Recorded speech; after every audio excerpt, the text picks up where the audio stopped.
Okay, and I'd like to call to order the Fargo Board of Education regular meeting. Please, if you are able, stand and join us in saying the Pledge of Allegiance. I pledge allegiance to the flag of the United States of America and to the republic for which it stands, one nation, under God, indivisible, with liberty and justice for all. Okay.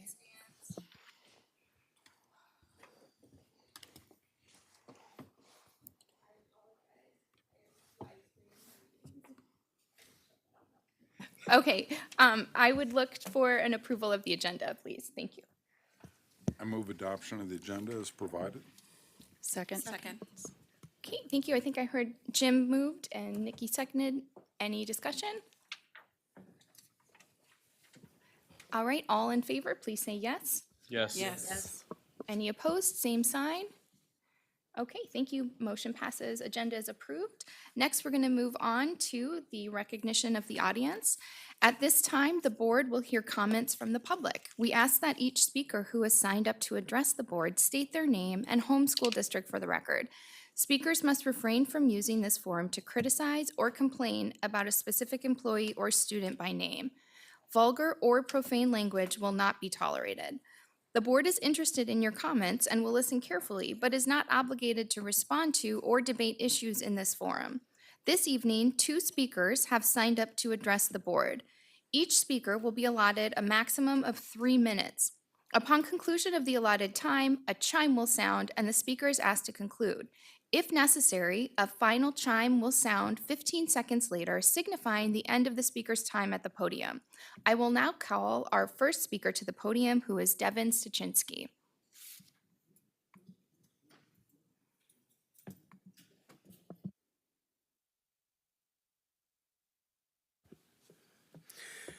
Devin Stuczynski, HMR.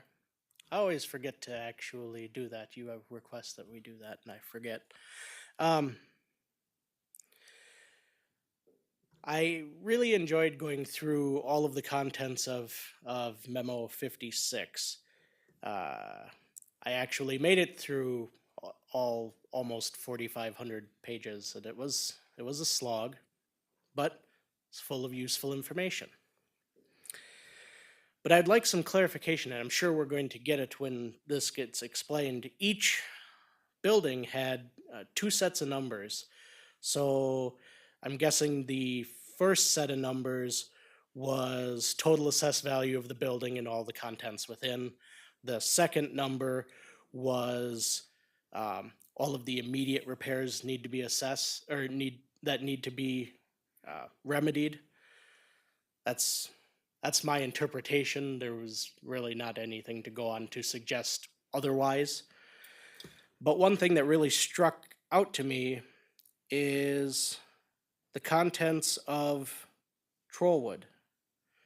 And I noticed the report doesn't say that it sits in Minnesota. So I'd like to know how you as a municipality are allowed by the state to own property in a different state, let alone outside of the district.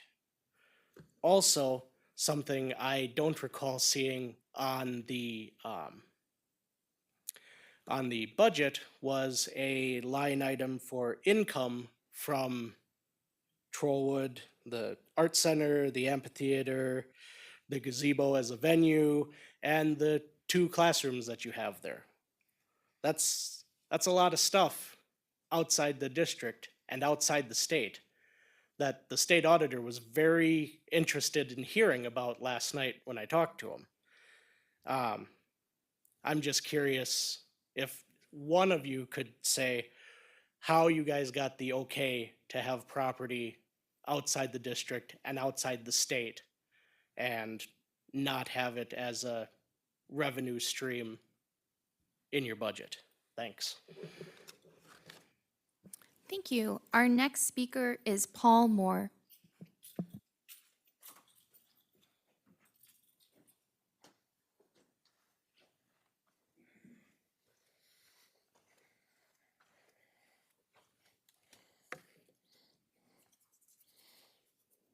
It's kind of like a race.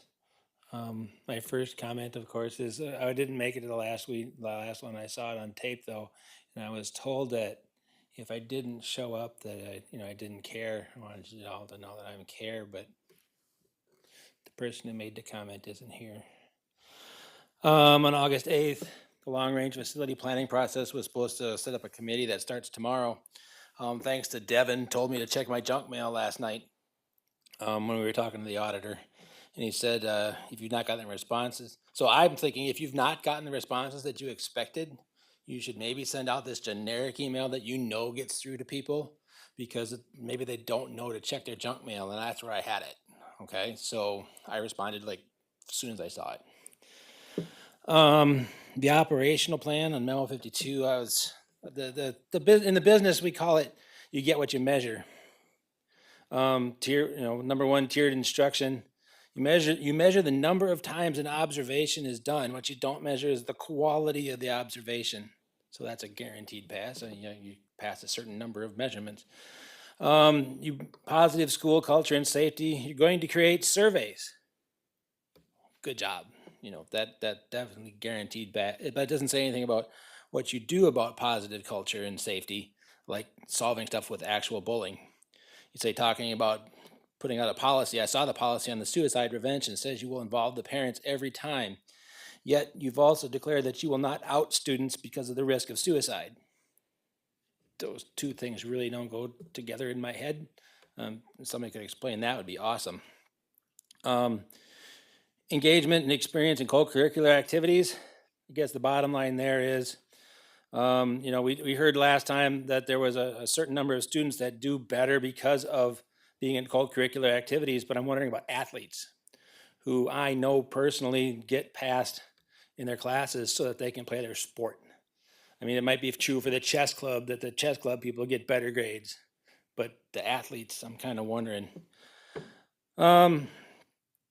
Continuous improvement and accountability. Here, there's one interesting thing that's not done. Every Fargo Public School will conduct a needs assessment to identify areas of opportunities and set goals for school improvement. So a lot of these different things, as I read through them, already kind of had some scores associated with them. But here we are almost a quarter of the way into the school years, and there's 0 for goal setting. So I'm wondering how we got this far without knowing what we're going to measure in order to get everything done. I'll skip 3. Okay, thank you very much. We will move on to the report section of our agenda, starting with the FEA report. So Mr. Kraft, come on up. Good evening. Let me start by acknowledging my unexpected absences. So the past few meetings, I haven't been able to be here, and that was unintentional on my part. Several things had come up that were unexpected and unplanned. So thank you for some grace and understanding how that comes about. We had a very productive conversation that was of collaborative origin. Recently, the safety committee asked the participants on that committee, what would you be disappointed if the committee did not address over the course of this school year? And one of the comments in particular was about what are we talking about when we say safety in the classroom? We want to dive more into that. And in working with Missy and Tristan Love, they and I agreed that it probably needs to be a broader conversation than what the safety committee can provide in the limited time and scope that the safety committee has to do its work. And so an idea was formed to host a listening session on this topic. And again, my apologies, I intended to invite all the board members to join, and I really wish that I had, because it was a very productive conversation. I think it was valuable for members of district administration to hear the voice of teachers, and for teachers to be able to hear the voice of district administration. In particular, I thought that Tristan Love had some really important things to say at that listening session, and I'd be happy to share more with any of you individually on that. This is the kind of collaborative origins that I think we all desire to see more of. I think we have the ability to do this more. And perhaps a listening session is a simple way to begin building collaboration amongst the different groups that work together, the school board, administration, and the educators in the schools. And so perhaps there's more to come on that, and I certainly hope that there would be. In addition, I continue meeting monthly with Dr. Gross and Mrs. Eidsness to discuss any emerging issues at the secondary or elementary level. And recently, we had a meeting invite from the Director of Special Education to discuss ongoing developments in the world of special education, especially as it comes out of contract negotiations. And it was about a half-hour meeting. At the end of the meeting, the teachers on the group asked for more time to continue those discussions, and I believe that will then become a monthly meeting to continue on top of that topic. So there are ongoing conversations, and I think we're working to build those ongoing conversations as we go throughout this school year. So I'm proud to be a part of that, and look forward to continuing that work. Great, thank you very much, Grant.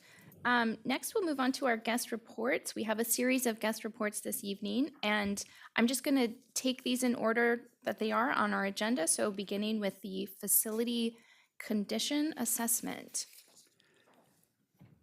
Melissa, Yes. if I may, I'll, Do you want to introduce? yeah, if you don't Okay, I'm mind. sorry, Yeah, Mr. no- Hand. Yes, No problem. please go right ahead.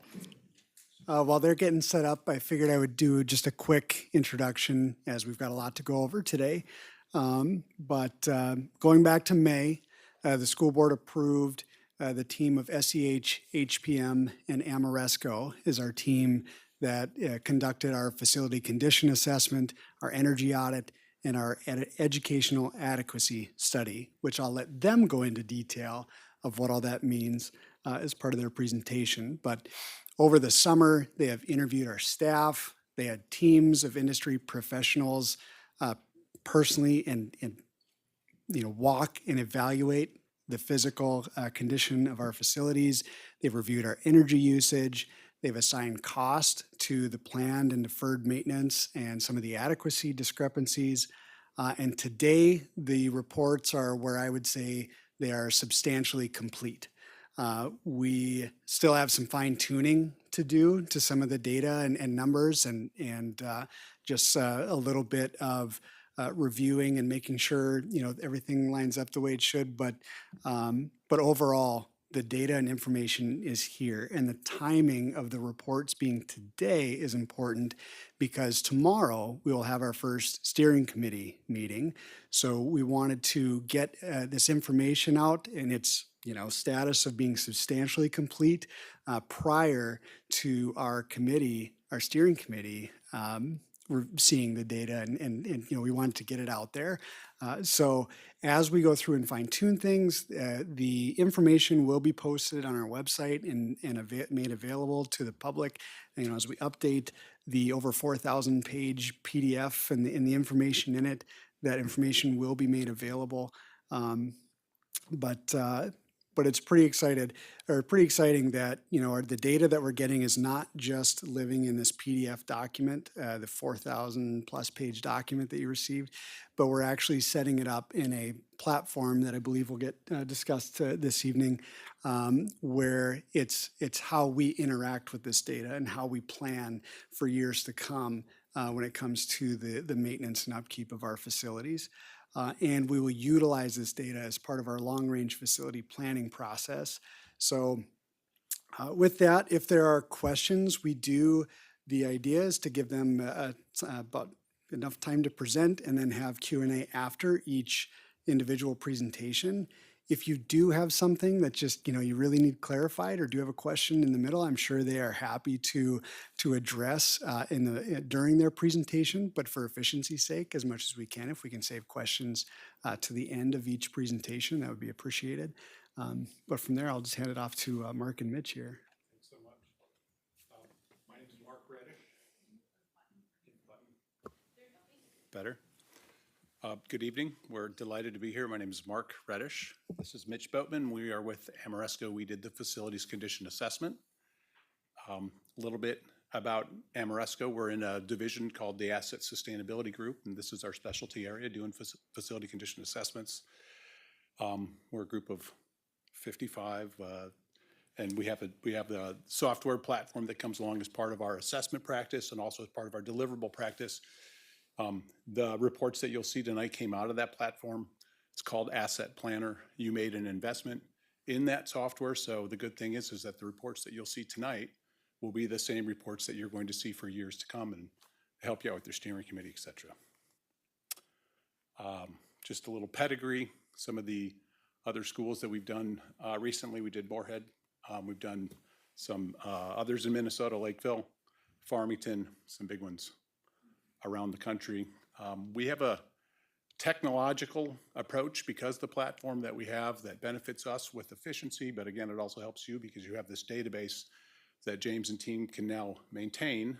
All the reports that we'll show you tonight are going to be updating in real time. All the metrics that we'll introduce to you tonight will be ongoing. This is not static. So there's a bunch of different ways to do facilities condition assessments, and I support the choice that you made to go forward with a life cycle based approach. And we'll get into that here in a little bit. So we started our project, I believe, in early June. We had boots on the ground until September-ish. Yep. And then we did our quality control of the data and got to where we're at right now. This is a capital planning exercise. This isn't a maintenance overview. This is to try to help you understand how much deferred maintenance you have right now. So those building systems that have expired, how much do you have right now? And also in future planning, when will building systems expire based on their life cycle? Okay, so is it to say, and this is an important distinction, is it to say that that window system with a 25-year life expectation is going to fail at the 25-year mark? It's not necessarily, but from a financial planning perspective, you need to know to plan for that. It's just it's strategic capital planning, if you will, put you in the best way to do that. We'll go through how we establish the life cycles and how we establish short and long-term needs. One of the biggest deliverables for this is equating the facilities data into risk. So we want to show you which building elements that are either expired now and in your deferred maintenance or that will expire in years to come have the most risk associated with them, and they might be the ones that you put at the top of the list sequence in terms of which projects should go first. You can see the FCI, the backlog, the unfunded liability, the funding targets. We'll go through all of those and try to educate you on all of that. As James said, if you have any burning questions, please stop us. I know when people are doing presentations to me and they say something that I don't get and then they keep going, I just kind of lose myself. So please do stop us and ask if there's anything you want us to clarify. Awesome. So getting into Asset Planner, there's three main levels. There are assets, elements, and actions. Assets can be, you can think of them as buildings for the most case. They have a particular size, function, number of floors, etc. Then there are elements, and elements are the systems that make up a facility. And then there are actions, and actions are the work that those elements require. And when doing facility condition assessments, the most important thing is that these are all aligned. So if you know you're walking into a building that is in really rough shape, the elements and the actions should reflect that. Vice versa, if you're walking into a good building, there shouldn't be much work that's required. So the assessors are coming in and sort of deconstructing the building and trying to identify every building element that there is, and they're trying to say inventory and condition, but they're also, in the last box, they're assigning an action to it. This needs to be repaired, this needs to be replaced, this needs to be studied. All of the costing data comes from the action. Correct. And I'll just get to the end here. And so getting into this slide, it just shows a typical life cycle of a building and the building systems that create it. So in the first 30 years of a facility's life, you can imagine the systems that come due. Oftentimes it's carpet, water heaters, certainly systems that need to get replaced, but have a lower replacement value. In the years 30 to 50, that's when 65% of the facility's value comes due. And those are typically the larger ticket items. So we're talking roofing, windows, the main mechanical systems, plumbing systems. What this graph is really showing is it's a very engineering way to say that things get more expensive as they age. And there's a lot of predictability that comes with facilities and the systems that make up facilities. School buildings are typically built with the 50-year design in mind versus like a convenience store isn't built for 50 years, it's built for more like 25 years. So to Mitch's point, you'll see systems will cycle over the course of that.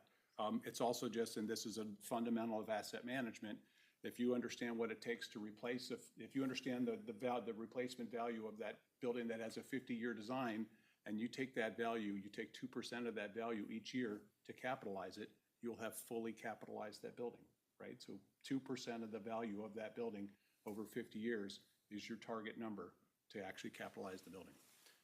One other point on this speaks to the life cycles, right? So if a hot water heater has a 12.5-year life cycle and it's a 50-year building, to Mitch's point, you're going to replace it 3 times. When you do condition assessment, there's a couple different ways to do condition assessments. The way that we did yours was we went through and identified each building element and the life cycle associated with each building element, so you know how much life you have left, what it's going to cost to replace it, et cetera. Yeah.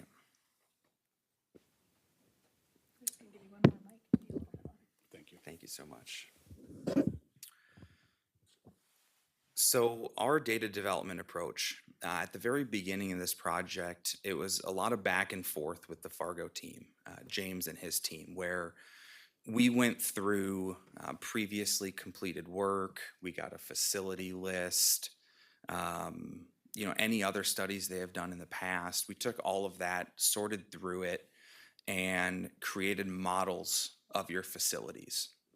Those models are assigned based on, again, the size of a facility, the function of a facility, and they really quickly populate the types of systems that make up those buildings and the cost to replace them.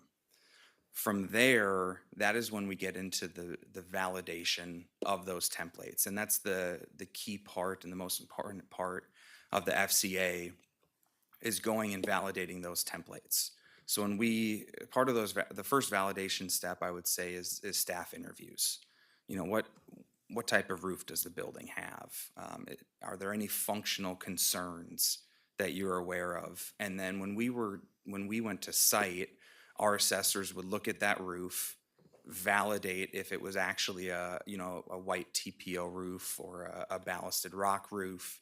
We'd assess how much life is remaining in that system. And then we would also assess risk. If this system were to fail, would it shut the building down? Would it result in operational or energy savings if it were to get replaced? Is it a security risk, code issue, all of those types of questions? And the result is a life cycle forecast for each one of your facilities.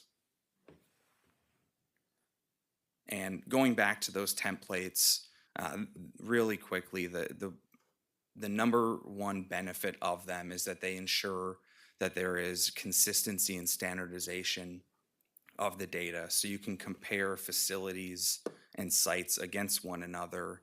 And then there's the point number 4 on this slide, talks about the practical versus theoretical condition. Again, a system might say that it has 25 years theoretically, and we could go to site and, based on observations and looking at the system, understand that it may have 5 years remaining, or it should have possibly been replaced 5 years ago.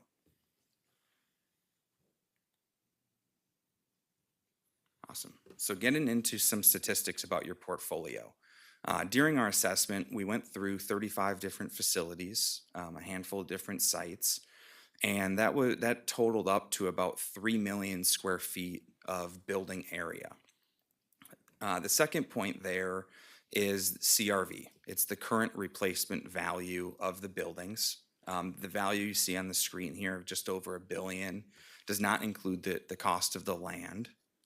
And the chart that you see on the screen here is a graphic that we created and took out of the system.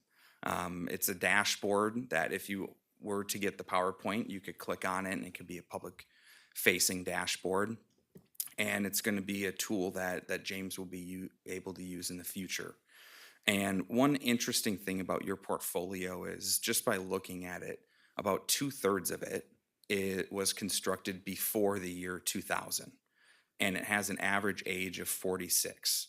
So looking back or thinking back to the slide that we presented earlier, the predictability of buildings' life cycles, you have an older portfolio. And again, if a building was created with the idea of a 50-year life in mind, your portfolio at 46 years is certainly an older one. Yeah, a couple points of emphasis. So CRV is current replacement value.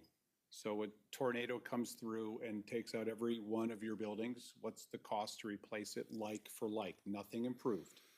Like for like to rebuild everything is a little bit over $1 billion, which I presume probably makes you the largest landowner in the county or building real estate owner in the county, which is always an interesting. I like to see people in the district that would go, huh? I never thought of it. But that is of interest. And 2/3 of the portfolio constructed before 2000, as we said. Once the buildings reach that ripe age of about 30 years old, they start to get more expensive. So you're entering into some of the more expensive territory of your aging buildings. So we have a dashboard. Training is beginning on the asset planning, capital planning piece. It's a web-based tool. There will be dashboards that'll come out of it that you can use judiciously. You can use them internally, externally. You can hang them on walls, whatever you'd like to do with it. It is a living, breathing capital planning tool that you'll have going forward. So the investment that you made in a facility condition assessment, now that it's in a database, you don't really need to do condition assessments again if you keep this database up to date. Maybe spot assessments here and there, but you've made a one-time investment that's really going to pay off in the future. So a little bit of what some of the data is coming back and showing. So this is a 30. I brought my glasses. This is a 30-year view. Thank you. And you can see dollars up on the left, and you can see years across the bottom. It's color-coded by discipline. So the blue is the shell, and the green is the electrical, and so on and so forth. So in year one, which is 2023, you have $184 million in deferred maintenance. Expired life cycle items, right? $184 million. That's everything that has expired in years before and not been replaced, as well as those things that expired this year. Everything to the right of that in subsequent years are based on life cycle. These are when life cycles will start to expire. I'll make the point again, just because these things expire does not mean they stop working, but from a capital planning perspective, you want to know about these things, and all of this data is going to help you make data-driven decisions. So this is by needs, right? So this is sort of a factual statement of everything that is in deferral, everything that is in years to come, whereas the next slide brings in some of the priority. So as Mitch mentioned, the assessors in the field, in addition to saying condition and inventory, in taking lots of pictures, they also are answering questions that we try to pose as yes or no. The current building element that I'm looking at in its current state, could it shut the building down, yes or no? Is there a life safety implication, yes or no? Is there a code violation, yes or no? Would there be energy or operational savings with its replacement, yes or no? And that building element, whenever it has a yes put on it, it's a weight. If there's two yeses, it's heavier. The heavier the weight, the higher the priority. So this goes from low, medium, high. We have an urgent as well in the system, and you don't have any urgent items. So that speaks to some stewardship that somebody should get commended for. And the one thing that Mitch and I do lots of these, we were delivering one of these last week. One of the things that we're always looking at is the priority mix that you have. I always want to see, how much of your total needs, what percentage of it is urgent or high priority?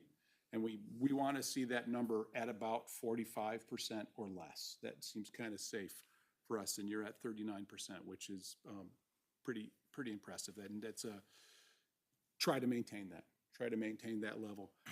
You have all of the data. You can do the scrutiny now to go in there and actually run the filter, turn the filters on, and only see your high priority items, and kind of do the forensics, which of these are the highest priority and why, and figure out whether those belong in your project list, at the top of your project list, et cetera. And so one thing I would say, kind of leading into the next chart here, is I remember when I started, I would look at this and kind of be the optimist in the room. And I'd look at year 2029, 2031, 2033, and I'd look and see, all right, well, those years, it's a really low need. And the thing about needs is everything that is deferred. So if, I wouldn't imagine there'd be $184 million in funding before the end of this year. Everything that goes unaddressed rolls over to the next year, and the next year, and the next year, creating a cumulative effect, which is this next chart, the total liability. And what this is showing is, again, the cumulative needs starting at that 184 million, and that grows over the next 30 years up to 857 million. And the one thing I would have to say about this too is it does not have any inflation applied to it. This is in today's dollars over the course of time. And assuming you don't throw any money at it. Yes. Yeah, this right now is essentially the doomsday scenario where the portfolio is going without funding. We overlaid funding in a couple different slides after this to show the impact. And this is not a right or wrong. This is, buildings age and systems expire, right? Just from a life cycle perspective. Yeah. But I think this is, at the risk of burying the lead, this is the story for you. So you're at $184 million right now. 5 years out, you essentially double how much deferred maintenance you have. And then you do another 2.5. So you're at about 250% in the next 10 years. So good timing for the study, but it's a bit of a call to action because your current situation right now, we look at how steep the ascent is. Mm-hmm. Is it shallow or is it steep? And yours gets steep kind of quickly. Again, it's because of that average age, right? Your average age of building. Because it's older, all the expensive items are starting to cycle. Yeah, and again, I always look at, it's steep in the beginning, and then it shallows out after that goes. And as discussed, the next slide here is us overlaying your annual capital investment, the annual contracted maintenance. And that is what right now, again, in today's dollars, is showing the impact of what $2.5 million annually does to that cumulative unfunded liability. And on the far right, you can see it does reduce the total needs from 857 million down to 782 million. And it still shows that there is a funding gap that needs to be addressed. And Mark earlier mentioned the 2%. The recommendation is 2% annually. And you can see the note at the bottom that's from APA that recommends 2% capital investment annually. That $2.5 million number has some hairs associated with it as to whether it's a true representation of how much of your average annual capital project spend. So I think it's better to look at it as a proxy and just say, what if we were to fund $2.5 million a year towards capital projects, how much of an impact would that have against total future needs? And it's a sliver. Everything in the light blue is what gets unaddressed. And another way to look at the data is by looking at it in a metric called the FCI, the Facility Condition Index. The FCI was actually a metric developed by the Navy in the late 1980s, and it was designed to be able to compare facilities regardless of function. And it's a really simple calculation. It's the sum total of renewal costs divided by the replacement cost of a facility. So quite simply, if you had a building worth $100,000 and it had $20,000 in needs, 20% of the facility's value is in deferral. It would have a 20% FCI. And there's a few ranges that have been established, and there's the good range, 0 to 5%, fair, 5 to 10, poor, 10 to 30, and anything above 30% is considered a critical asset. And I know in the industry, they recommend creating what is called an asset sustainability target. And that target is right between the fair and poor range at 10% FCI. And a lot of districts have to decide whether 10%'s the right number. That's a discussion that we're gonna have in the future and with the steering committee, et cetera, is what's the right FCI target for you? The software will calculate what the annual spend needs to be to meet the target. We'll get there in a little bit. FCI is a great metric for showing you building versus building, which has more capital needs than the other. It also is a great way to understand risk. Higher the FCI, the more risk it represents to you as the district. So the chart that you see here, it's the exact same chart as the unfunded liability. The difference is the y-axis, instead of being in dollars deferral, it's in percent deferral. So as a whole, Fargo's current FCI is just into the poor range at 11.9%. And as you can see, again, it grows very quickly into the critical range by 2034. And again, this chart that you see right here is unfunded.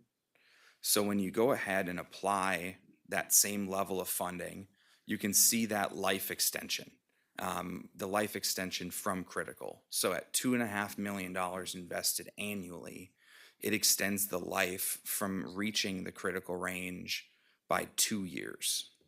We don't typically see that steep of a path from that kind of just slightly above fair to critical.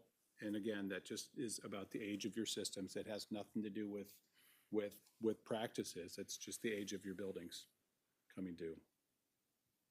And one of the really cool aspects of Asset Planner is when you plug in and you're in the system and you plug in, all right, how much money is required to maintain that asset sustainability target? And in this case, we applied a 10% asset sustainability target. The system really quickly spits out that number. And in your case, to achieve a 10% sustainability target over the next 30 years, it would require just over $23 million annually. So in aggregate, about $702 million. And to explain that 10-year hump, over the next 10 years, it requires over $29 million annually. So that goes to say that the problems that are needing to get faced are more in the short term. And after those are addressed, the needs level out over time. There's quite a bit to unpack on this slide here. There's a lot of information. So we've assumed a 10% FCI. If you take that FCI and you say we're a 14% district, we can't do 10%, we're 14%, that annual amount that you need to maintain goes down. If you decide you want to be a 6% district, like we've had some districts do, it goes up. You might ask James to go through and look at different buildings and create different FCIs for buildings and then see what that does to the data. There's variance in there. It's also important to note that deferred maintenance is a best practice. It's not a bad practice, it's a best practice. It's a good thing to let your buildings defer to prior. You're always going to have limited capital. Now you have the data to make the decisions about what you can safely defer, right? You don't want any critical, urgent, high priority items in your deferral, right? That's what you're spending your project money on. And you're letting those things, languish for another year or two that aren't representing a huge risk to the district. And this next slide is just an overall slide of the portfolio. It's an FCI grid. It's a report that it comes directly out of the system, and it shows the facilities listed here and their FCI ranges in 5-year increments. And this is always just a really good conversation starter of a slide where folks always look towards the red immediately, and there's always a few facilities that maybe what you're looking at is really in the next 5 years. What is the total investment needed? And again, there's a few that you can see really quickly go into the red, and I would think maybe not all of those would be that much of a surprise. And a lot of those happen to be some of the older facilities in the portfolio. And with that, I believe we are open to questions if you don't have anything else to add.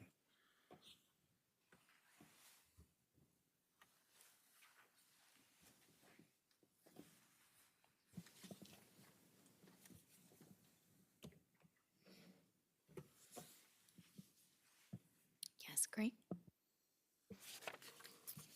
On slide 13, it's our capital needs profile. I can wait. All right. Would you, how typical would you say that this graph is among your other impressive list of clients?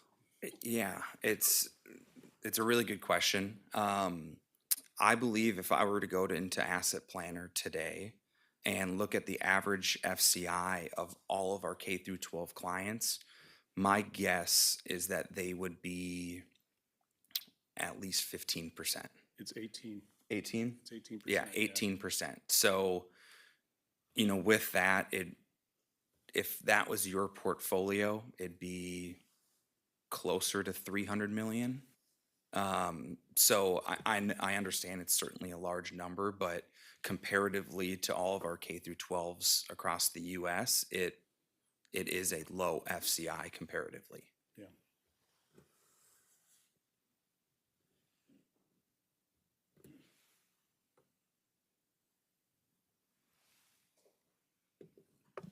Any other questions or comments? It's a lot of data to absorb. It is a lot of data. Yeah. Thank you so much. Sure.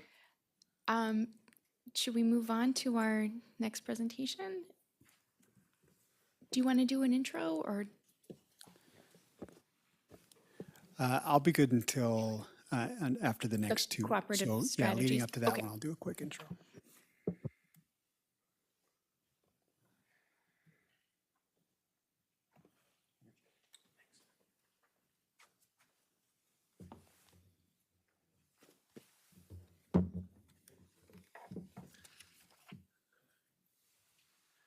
Good evening, Superintendent, Board Chair, Board members. My name is Kent Wolf. I'm also with Amoresco. I'm a senior account executive working with school districts across the upper Midwest. And along with me tonight is Michael Boucher, who's a senior project engineer. We're going to talk about energy here at the district, ways that those costs can be reduced, but also looking at some improvements and efficiencies that will help replace equipment that's at the end or beyond the end of its life. We'll also talk about equipment that can be replaced, deferred maintenance equipment that's in need of replacement, and a number of other energy conservation measures. So what we're going to be talking is how to optimize your student environment and learning spaces. And what we are going to tell you is the story is how to identify what we identified as prospective energy and operational cost savings that will improve those learning environments. Obviously, with a energy study, we start with a utility baseline. I'll talk a little bit about that. We'll talk about the energy conservation measures that can be taken on here and reducing your utility costs while improving these facilities. some facility improvement measures. They also have energy savings, but they may not self-fund from the energy savings. So we'll talk about how we can bundle some of those things for you. We've got some suggested bundled scope options and next steps. And as Mark and Mitch said, if you have any questions, please interrupt. I'm very open to this. So what we did is a ASHRAE Level 1 preliminary assessment of all the facilities. We walked through the facilities. We collected all of your utility invoices from the last 3 years, and we put that into the report. So I'm going to show you exactly the results of that report. So, and don't get too excited about this, but we can generate a cost savings potential of between $630,000 and $770,000 each year. That will self-fund between $9.3 and $11.4 million worth of construction improvements in the facilities, which kind of complements the work that Mark and Mitch shared with you on the FCI. We will address some of those issues. And I should say the data that they collected, data that we collected, complemented each other. So this was a very, very smart way of addressing your data-driven decisions that you've got coming up. What the potential of this savings represents to the district is about 15% of your current annual utility spend. And there's avoided O&M and future capital cost avoidance of roughly $167,000, meaning if you have a boiler that you're currently paying for maintenance contracts, those contracts will be eliminated by putting in new equipment. If you're at all interested in, this is a carbon reduction of 16 to 21%, your carbon footprint, which is something that is being discussed quite often today. I'm going to talk in the future shortly about the North Dakota Century Code, which allows you to finance these projects over 15 years. And I'll describe the performance contracting option. There's several options that you can take, but this is one that's very typical that school districts use to self-fund these projects, meaning you're going to transfer the risk to someone else. They're going to guarantee the savings on an annual basis to cover your payments. And it allows you to do this without capital investment or capital funds. What does that 15% look like in comparison to your peers? I've been to school districts where they have excellent facility management, maintenance staff, and we were still able to find 23% savings. So you're kind of right in that area of needing to do something, and it's not too far out of control. These numbers were based on historical data from 3 years, as I mentioned. One of the solutions that you have is a performance contract, and how that works is the graph on the right side, the blue that says before, that's your current utility spend and O&M costs. What you would do is allow an ESCO such as Ameresco to develop the project. We would guarantee an energy savings amount of money from your current utility budget each year, and that would be used to pay your debt service to a third-party finance company. Since we would be guaranteeing the energy savings on an annual basis, we're conservative in our approach. We leave dollars on the table. There's going to be dollars that'll come back to your bottom line from the savings. That's yours to keep.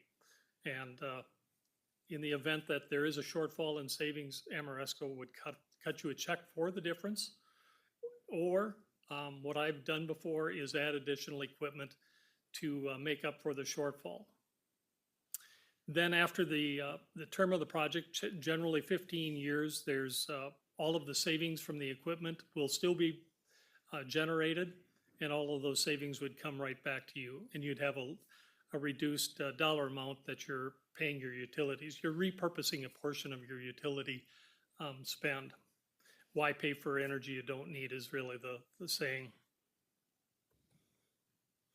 So as I said before, historical utility analysis is where we start. Project baseline. We looked at your energy providers, your utility providers. You have Excel, Cass County Electric Co-op, and Fargo providing City of Fargo providing your water. This is just kind of the rates for you to see. Rebates, you're limited in utility rebates that are currently available. Excel does not have any. Cass County Electric has rebates that are geared towards residential, and there is a small amount that the state has available. As you would move to the next step, the next two steps in the project development, all of these things, all the rebate applications, grants, funding, things like that would be completed by Amoresco or others. A lot of information here. This is really every single one of your buildings, all the utility information, the costs. It's a lot of information, but we really come down to the EUI at the bottom right-hand corner. That's your energy use index. I'm going to show you a little bit more in detail. But on the right side, it also shows you the portion of utility spend per building and then your CO2 emissions on those buildings. Taking that data and giving it to you in a different method here. Graphical, on the left is a pie chart showing your electric, gas, and water spend per year. We further broke it down on the right with a utility spend per building across the district. This is where the energy use index comes into play and something that you want to look at. So what we did was we looked at each building and we looked at the gas use, the electric use, and we calculated the EUI for each building. So where you see that box, I guess it's yellow, doesn't show up here. The yellow is your typical educational range for educational facilities in the Midwest.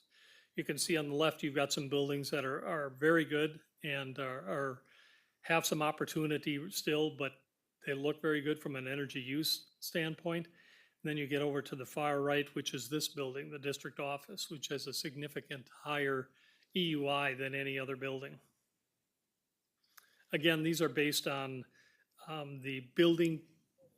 Actually, it's based on the 2018 Commercial Building Energy Consumption Survey, and this is a standard for buildings.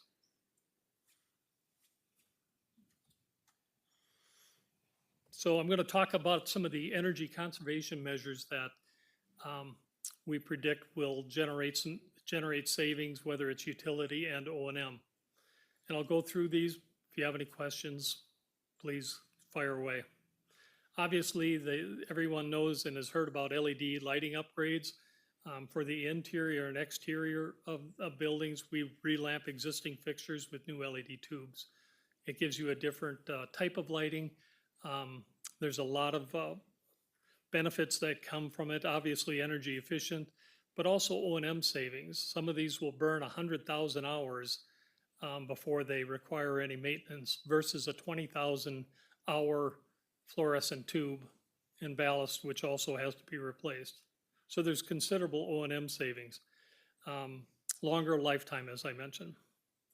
And you can see across the district, potential utility savings of $210,000 with an O&M of $94,000.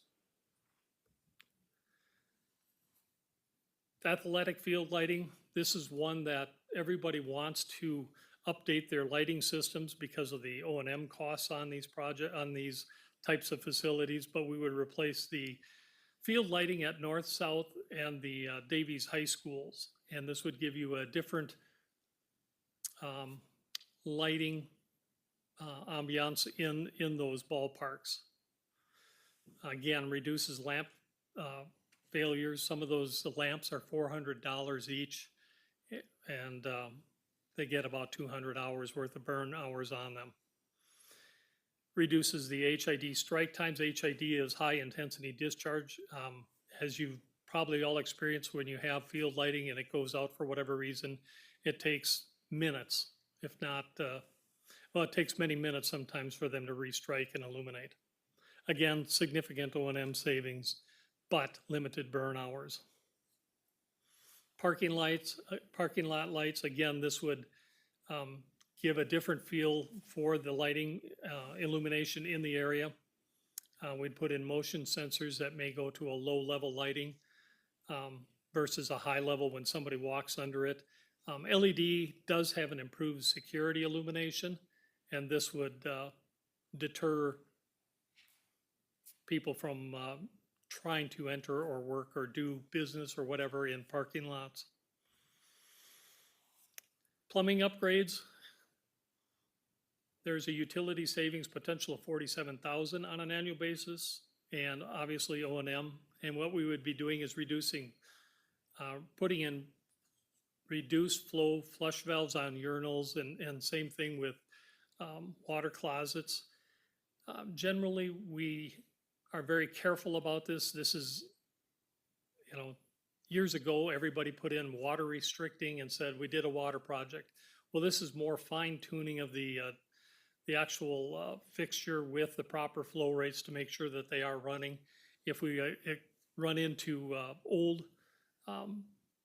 for example, old fixtures, we would replace them if they were not capable of handling lower flow rates.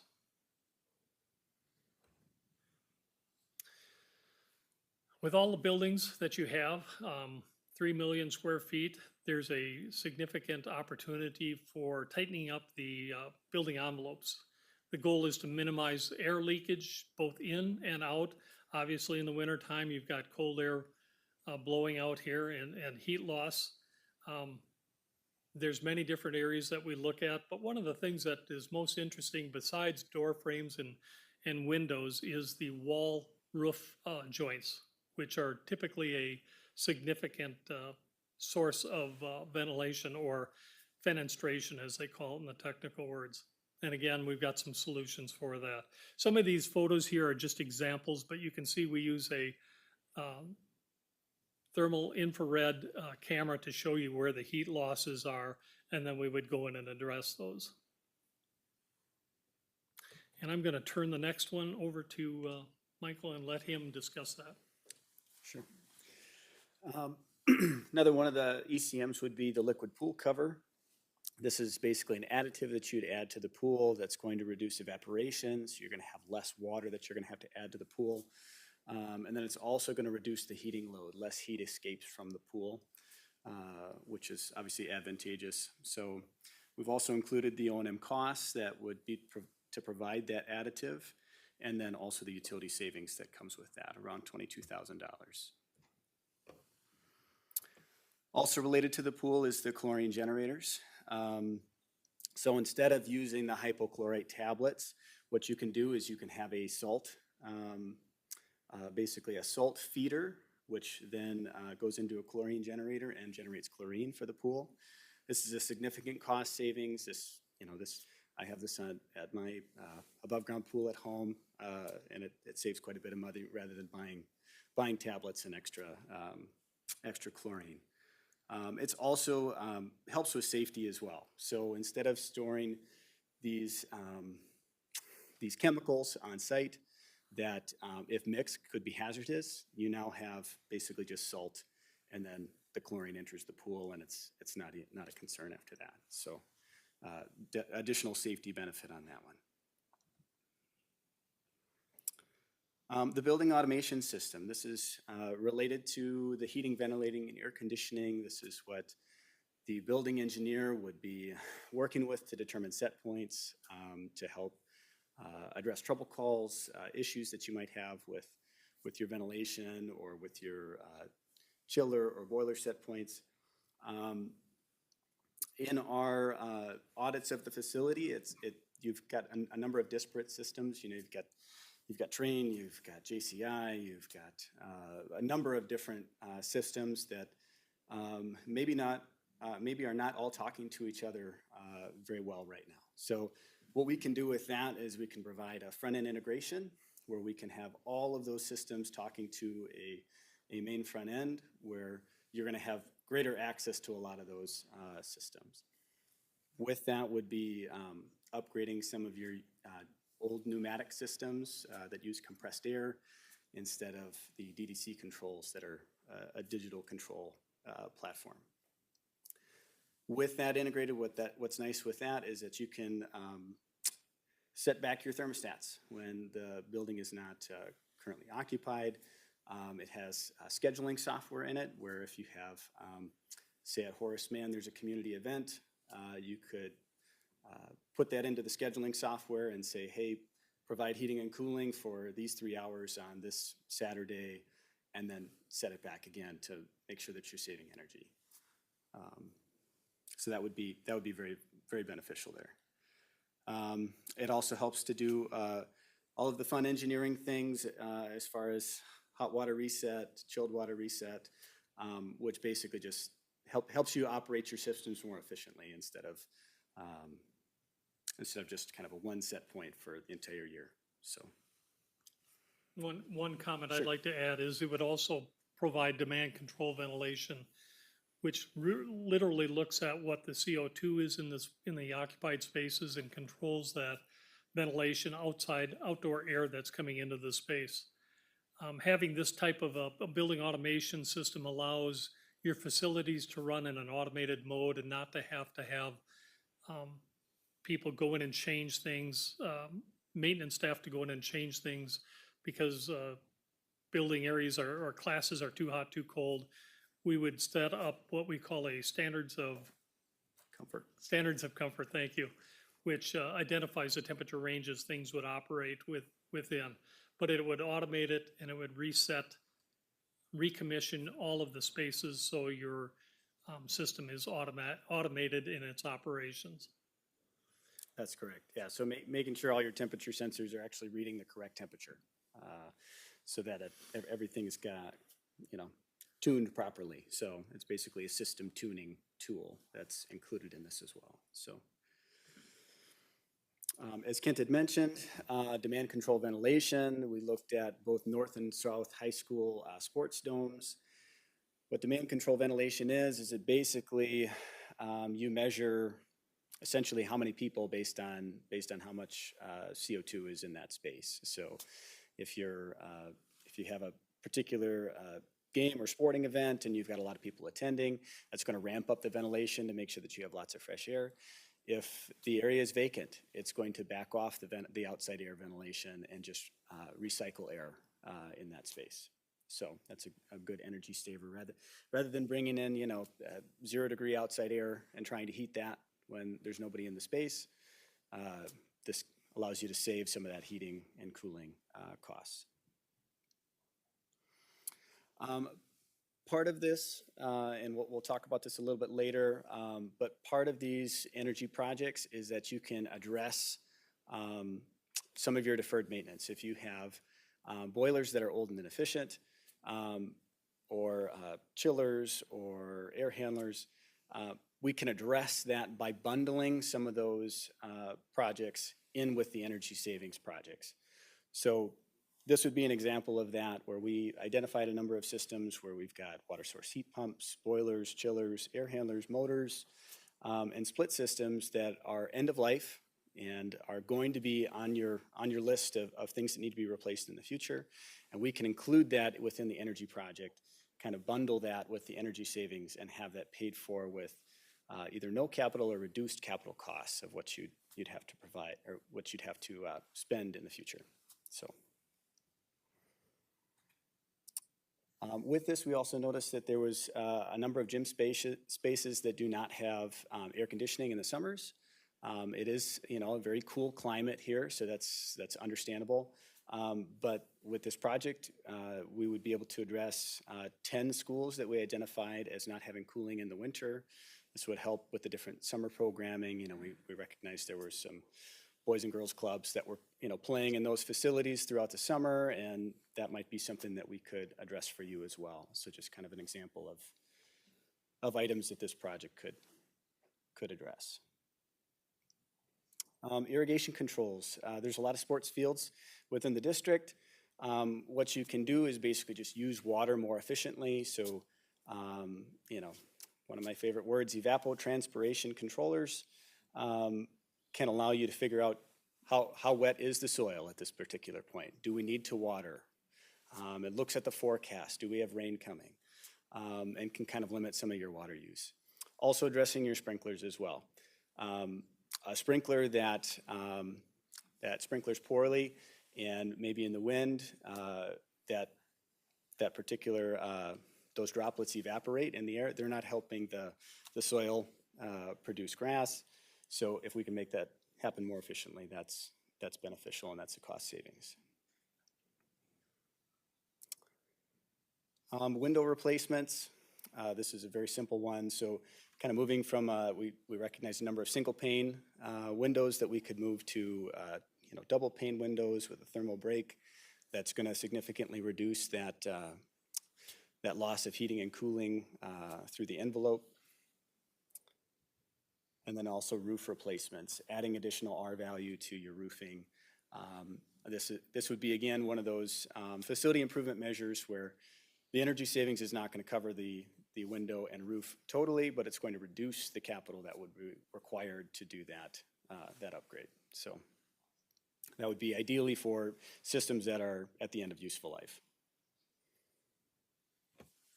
Solar PV probably isn't a common thing that is seen or used here in North Dakota. Ameresco being a clean tech integrator and renewable energy promoter, we looked at what is possible for the Fargo area. And we looked at two different buildings. We looked at the South High School and Madison Elementary, just to give you an idea of what it could look like. So if you were to cover the South High School, there's a utility savings of $90,000 plus. There is an investment tax credit that the district can take from the federal government. Typically, public institutions have not been able to take tax credits because they don't pay taxes. However, with this new program that came around this last year, the federal government literally gives you a rebate of dollars coming back, and having these types of systems in place would allow us to complete the paperwork and get those dollars coming back to you. Again, these aren't going to self-fund. This is a facility improvement measure. It would take some capital to bundle with it, but it's going to be an example for your students as they become adults, taxpayers, and homeowners. Hopefully they'll be looking at utility methods of reducing utility and creating opportunity efficient through environmental methods. Duct sealing. The heat for forced air in these buildings is delivered through ductwork. If we were to go in and seal these duct, it would deliver more air efficiently without leakage into spaces that don't need the conditioned air. It's going to literally increase the pressure and delivery of conditioned air to the spaces for the students. Summary. So what we did was we talked about all of these facility improvement measure and energy conservation measures. This is a table that is probably not readable. It's in the report that we've also generated for you. I apologize for this table, but we wanted you to see the work that was done at all the buildings. So this gives you kind of an opportunity, and I'll break this down in just a moment a little further, but what it looks like for opportunities in each building. As I said, we've looked at a lot of ECMs by building. We're showing the project costs, and these are estimates, engineers' estimates based on the scope that they identified. We also have a potential utility savings and an O&M savings on each. And then what we did was we put in a capital contribution needed for a 15-year payback. That 15-year payback is set by the Century Code. And on the far left are options that allows you to check the boxes. And again, this is a method for which we can work with James and staff, as well as at your direction on how to find the best optimized opportunity. But if you look at option A, you'll see with all of those selected boxes on the left, The potential is under a 15-year simple payback, is just about $10 million worth of self-funding work if you use that one option of a performance contract. Again, let me just go another here. There's what option A looks like, and it gives you all of the things that are included in that. Again, that's a 15% reduction in energy use, a 19% in your carbon. And it's paid from savings, O&M and energy savings. So it's, again, as I mentioned earlier, it's repurposing a portion of your utility spend. Option B includes everything in option A. Again, shows you additional things, additional improvements that would go into the project. It would give you a 17% reduction in energy, and it would be 11.6 million would be paid from savings. But there would be a capital contribution of $3 million. But if you think about it this way, if you have to pay $3 million in capital investment and get almost $15 million worth of work done, that's like 20 cents on the dollar, roughly. Likewise with option C, the same thing, it's $33 million in project costs. Your simple payback stays at 15 years, but you would have to invest $20 million. And it gets more in depth as you go down to option D. That's including everything that we looked at would create an opportunity for investing $28 million, giving you $42 million in capital improvements. A 20% reduction in your energy costs. As I mentioned before, one of the things that you have at your disposal is the Century Code for Guaranteed Energy Savings. Again, as that graph I showed you at the beginning of this presentation, there's a utility spend that you currently have, you budget for each year. We take a portion of that and repurpose that to a third-party finance company that'll finance the project. It allows you to reduce your utility costs, operational costs, minimize your infrastructure, modernize your infrastructure needs, improve indoor air quality, and then it allows you an alternative method to fund these projects.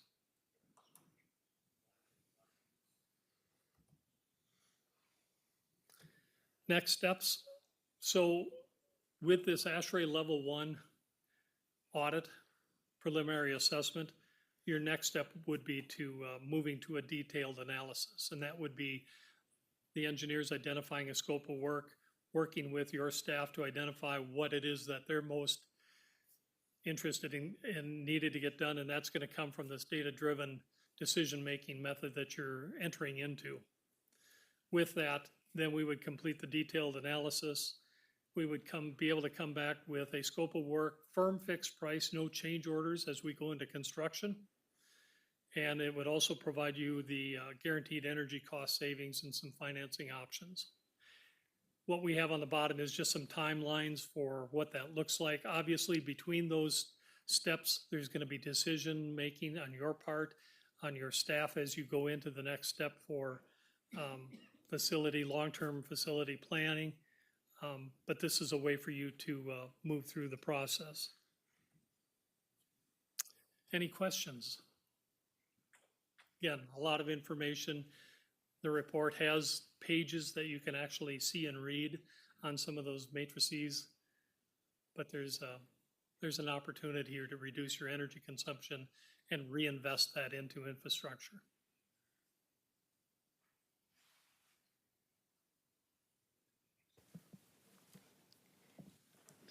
Okay, if we don't have any questions, thank you so much for your comprehensive report and presentation. And then we will look to the educational adequacy study. Thank you. Yeah, Appreciate thank it. you.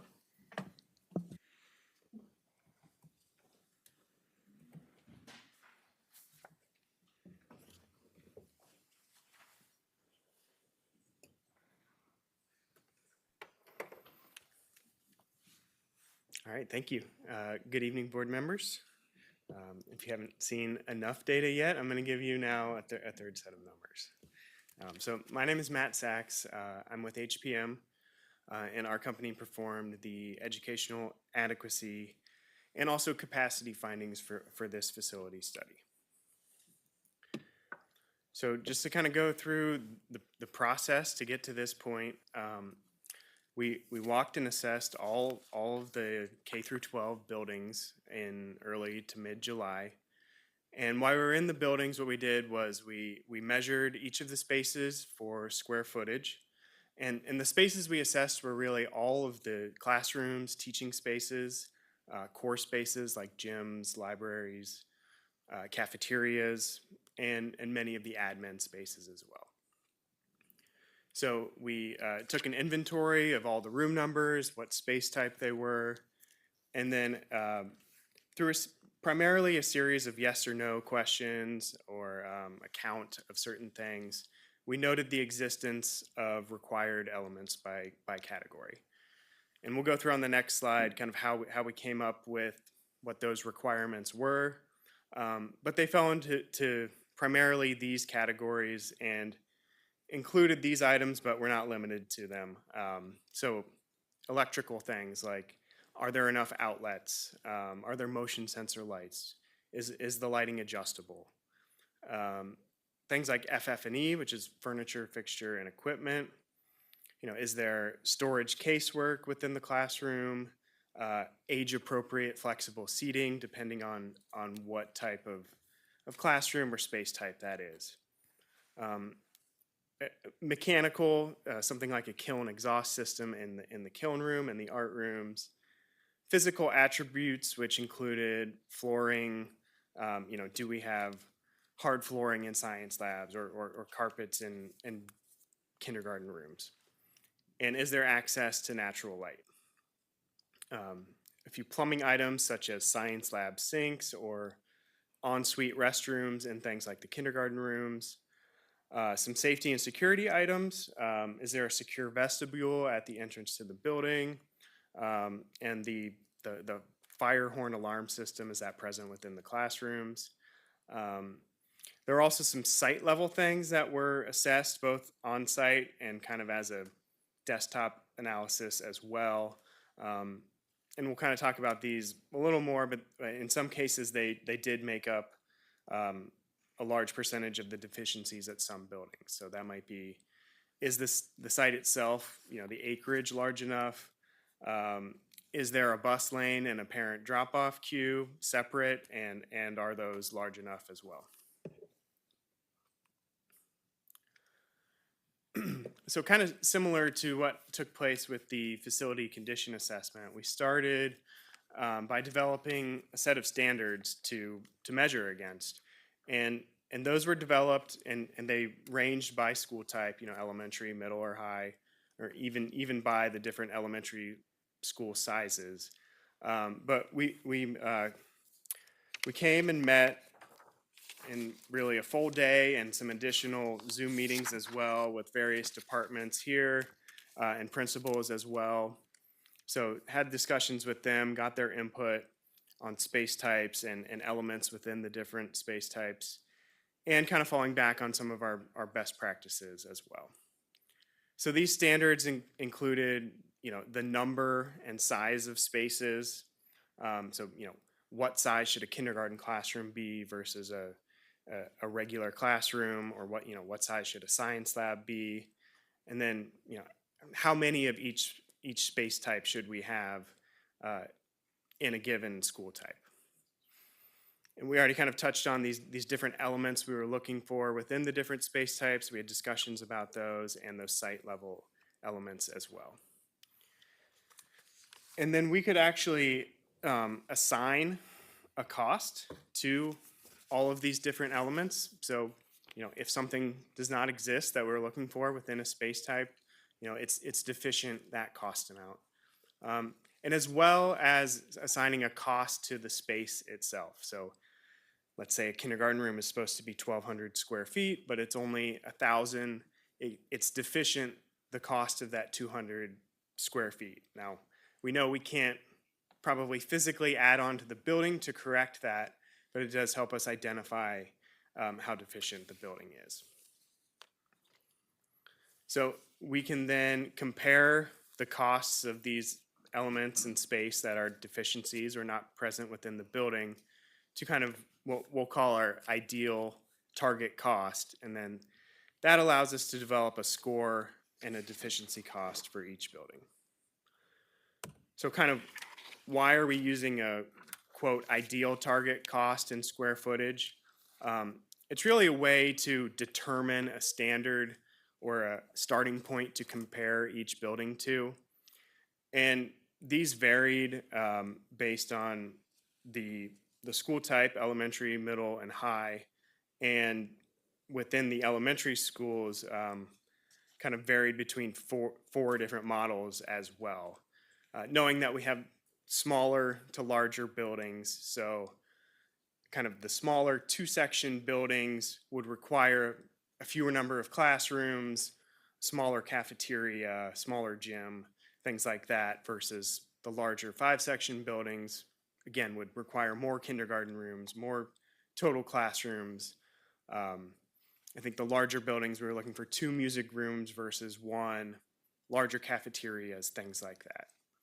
So in some cases, this did result in buildings having what we'll say are missing spaces compared to the standard for that size. In some cases, that may have been a building didn't have an art room or common spaces, just as an example. So to kind of graphically explain that, we have our ideal score, or our adequacy score is developed by, we had these out of order here.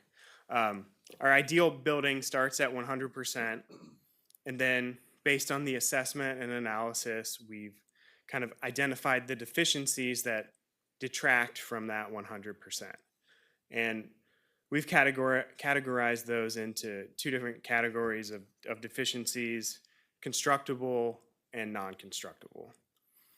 So constructible would be things that we've identified as deficiencies, but we could actually fix within the building. So it might be updating the furniture or improving the technology, things like that. Whiteboards, I think, is listed as the example there. And then non-constructible would be deficiencies that can't be corrected with reasonable construction. So we might have to take down walls or add on to the building or renovate it significantly. And those would be things like missing spaces that we talk to, undersized spaces. So again, a space is supposed to be 1,000 square feet, but it's only 800. We couldn't reasonably correct that without construction.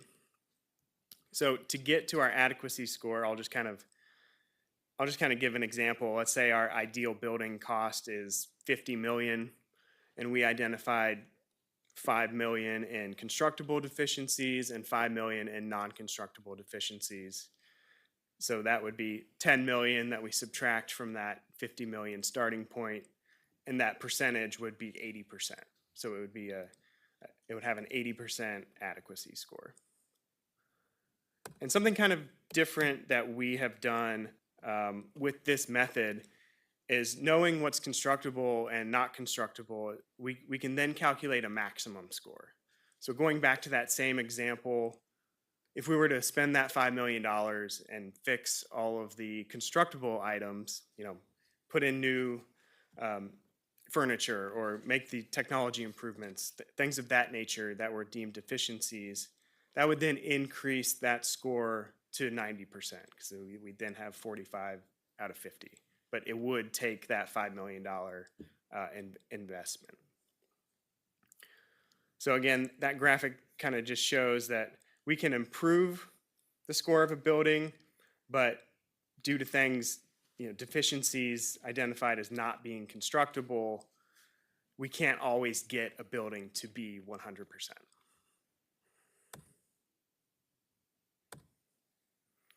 Okay, so that was kind of a summary of the assessment and our methodology for scoring things. And here's kind of an overall summary of the scores and maximum scores for the elementary schools. And kind of similar to some of the other charts that we'll be going through here, the full report, contains a breakdown for each individual building where you can kind of see the scores and the different metrics in a little bit more detail. So just looking at the elementary schools here, our highest scoring buildings, these range kind of between 89 and 91%. So unlike with FCI, a higher score here is better. That means the score represents a larger percentage of the total, whereas with the FCI, lower was better. So our highest buildings with the elementary school range between 89 and 91% roughly. Those are Kennedy, Ed Clapp, and Bennett. Our kind of next grouping of buildings is in the 80 to 85% range. Those are Longfellow, Eagles, Lincoln, Centennial, Lewis, and Clark. The next range falls within the 71 to 79% scores. Those would be Madison, Jefferson, Clara Barton, and McKinley. And our last lowest grouping fall between about 65 and 67%. And those are Hawthorne, Horace Mann, and Roosevelt.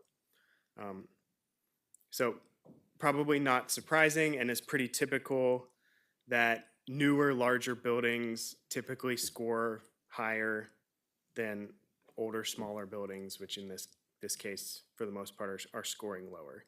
And part of it is just that those older buildings were not built with modern design educational standards in mind, and in some cases, some of the safety standards that we have today as well. And I probably should have explained, reading this chart, kind of that blue line makes up the existing score with that gray bar in the middle showing what the actual score is. Then you'll see there's kind of a white bar that extends out further. That represents what that max score could be at each building. So you will notice that the max doesn't move, too significantly from the existing score. I think it's between 2 and 4%, depending on the building, which again is pretty typical. Usually a larger percentage of the deficiencies within a building are considered non-constructible. Going to the middle and high schools. So starting with the middle schools, again, kind of our newest buildings are scoring the highest.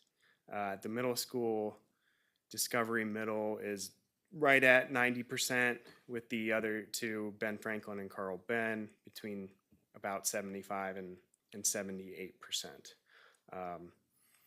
Many of the deficiencies at those middle schools, again, are site issues, small acreage, maybe small or non-existent bus or parent drop-off lanes. And I believe that Carl Ben does not have a separate auditorium, so that was kind of a large missing space compared to the standards with the other buildings. Davies High School, the newest high school with the highest score at 93%. However, you will notice that all three high schools score relatively high. And again, that's somewhat typical with high schools, depending on where you are. But that's just because they are just such large buildings, usually on very large sites. And oftentimes square footage, just having the square footage makes up a large portion of the scores. Here is it broken down by priority. Again, might be a little hard to read. The report shows more detail on the priority for each school building. So we assigned a priority 1, 2, or 3 to each of the elements or identified deficiencies. Priority 1 was mostly safety and security issues, kind of like we talked about, secure vestibules. We did we did include the bus and parent lane drop-offs as a safety issue, just with traffic and student safety, and those fire horn systems within the classrooms or core spaces. Priority 2 was primarily FF&E, technology, plumbing, flooring. The majority of the items that could be corrected or that were constructible fell into priority 2, although not all priority 2 items are constructible, which included those undersized spaces. And priority 3 was made up of missing spaces and site acreage.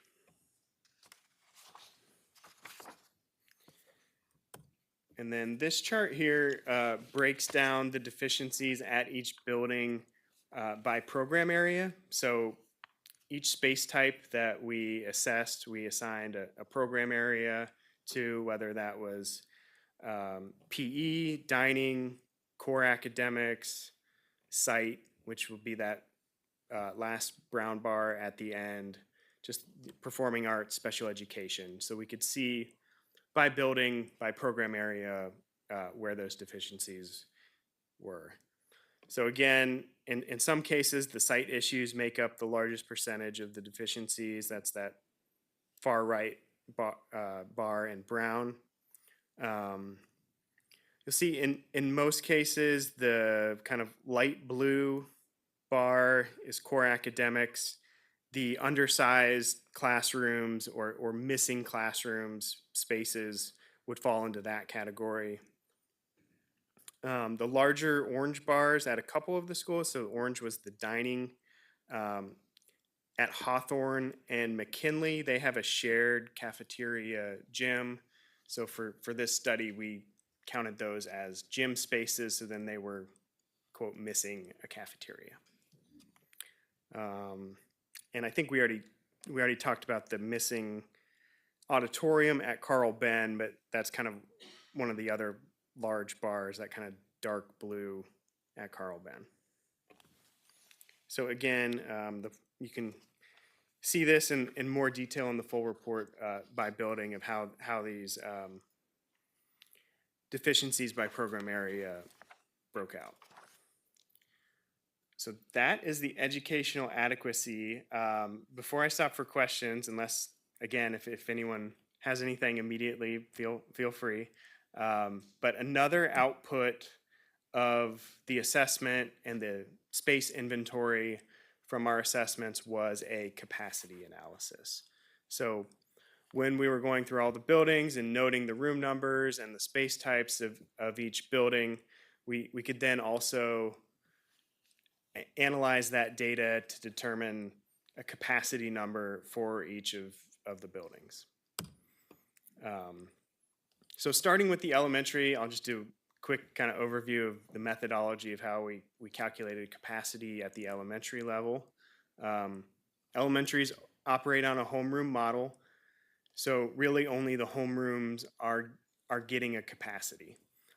Specialty spaces such as art, music, gym don't get capacity. When students leave their homeroom to go to art, their homeroom is empty, so we're not double counting the capacity by assigning those spaces capacity.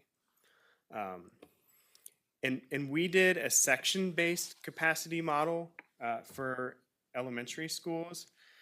And I've kind of included a chart here. I know it's kind of a lot of math, but just kind of as an example, if we had 29 total classrooms at a K-5 building, that's including art and music spaces or self-contained special education spaces. And then we subtract those art, music, self-contained special education. We end up with 25 remaining standard classrooms. We have 6 grades in a K-5 building. So the building can support 4 sections of 6 grades each within that building, which is 24 capacity classrooms. We created a weighted class size using the class size standards from the long range facility plan of 21 for K-1, 22 for second and third, and 25 for fourth and fifth. So kind of a weighted class size comes out to be 2267. So in that case, our building capacity would be 544. And then we would end up with kind of one additional leftover, what we're calling a flex classroom, that could be serve some other purpose or could be used for, additional capacity if we had a grade that needed a fifth section for a particular year. So based on that methodology, we provided our class sizes up in the upper right-hand corner there. Again, 22.67 at K through 5, but knowing that we have some buildings with different grade configurations, that class size changes a little bit, whether it's a K2 or a 3-5 building. So based on that, we end up with a total of 6,800 elementary seats, which is an overall 76.6% utilization based on kind of the preliminary enrollment for this current school year. And so 76.6% overall, but we do have kind of 4 buildings above 90%, with Jefferson being the highest at 106%. And kind of a note about that building,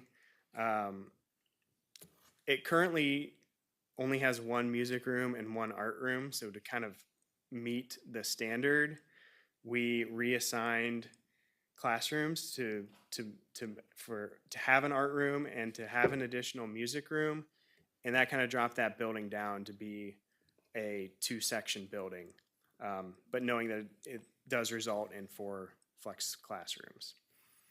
So that's kind of the reason that is the highest utilized building.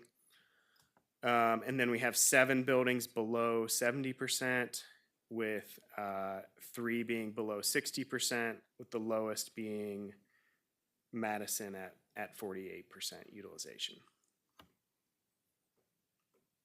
And moving on to the middle and high schools. So as far as the methodology, these operate differently than elementary buildings, where students move throughout the building throughout the course of the day. So for that reason, we do assign capacity to all of the different teaching spaces within the building, but we also assign a scheduling factor to account for the variety of course offerings, knowing we have planning periods for teachers, lunch periods, things of that nature. So for the middle school, we took the total capacity and then applied a 62.5% factor, which is on average, those teaching spaces are used 5 out of 8 periods. And then at the high school, it was 75% or 6 out of 8 periods. And the resulting capacity and utilization at the middle and high schools. At the middle schools, overall, about 3,000 capacity or 85% utilization, with a range of 96% on the high end at Discovery, to 76, Carl Ben and Ben Franklin being between 76 and 80%. And then looking at the high school, overall 4,200 capacity, with a total utilization of 80%. In this case, the range of utilization is pretty large, between South at 59% and Davies at 94%. And I believe that is it for the educational adequacy and capacity. So if anyone has any questions, I'd be happy to answer.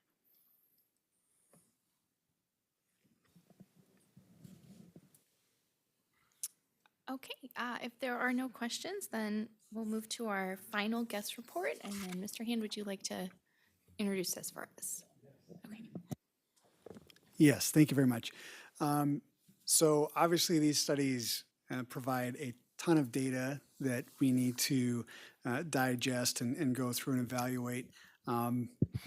As Mark mentioned early on, the timing is kind of ideal and not surprising.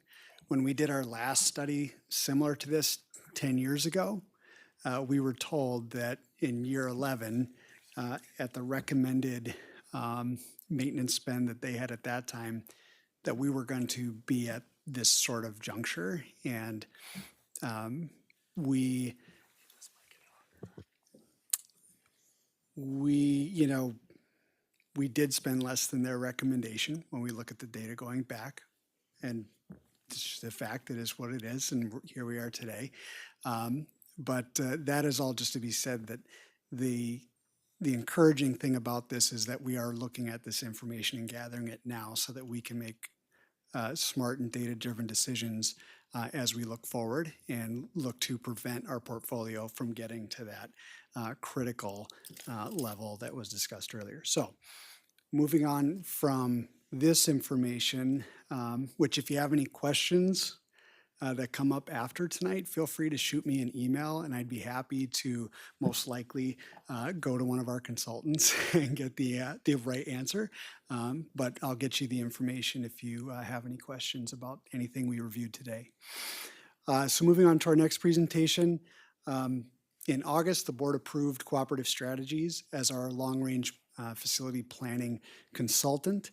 Since then, the group has been absorbing a large amount of data about the district, as well as getting live updates on the reports that we've been receiving from the studies that you just heard about.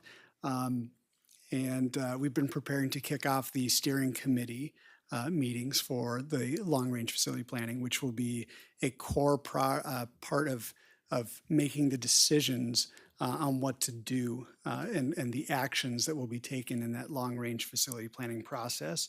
The committee has been established. Cooperative Strategies provided us with a stakeholder makeup of what that group should look like and a target size of 40 to 60 members. That makeup includes parents from each feeder system, at-large business partners, representatives from the city, parks, and the FPS Foundation, NDSU, and students. We do have FPS staff represented on the committee. There are 13 staff members from principals, teachers, and support staff. There are no district office type administrators on the steering committee, and there are no board members on the steering committee, and that is intentional. The idea is that this steering committee is meant to represent the community and the stakeholders of Fargo Public Schools, and for the decisions that are made as part of this process to be theirs, and for those recommendations obviously will then come to the board for approval. But just a key component to all of this is that we are providing the data, and then Cooperative Strategies will help us develop scenarios and different options as far as investments we can make in our portfolio. But the decisions are made, the recommendations, I should say, to the board are solely made by the steering committee. We had 94 applicants prior to the due date, the close date of the applications that we had out. We did recruit an additional 7 members of the committee to ensure that we fill the stakeholder the stakeholder recommendations. So, for example, if we did not get a City of Fargo applicant, we reached out to someone to fill that role. But if we had a category that had enough applicants, we did not recruit anyone in addition to that. So if we're in the cutoff, we did not add people that we had enough applicants for. So that's a total of 101 people who volunteered or were interested in serving on this committee. So we did go through a review process. Primarily, it was me going through the applicants and making sure that we were picking applicants that were committed to making the dates, that fit the stakeholder categories we were looking to make sure. So we had the community representation we were after, and then really to provide a mix of perspectives. We had a question on the form that said, why are you interested in applying to be on the committee? And it was important that we had as many perspectives and lenses and representation on the committee as possible. So that was aside from can you make it to the meetings, which stakeholder category you fit in, that was kind of okay, how do we ensure that we have the best representation possible? So that was the process of getting us to our currently, the range we were given was 40 to 60. We, as of right now, we're at 58, and we could go up to 60.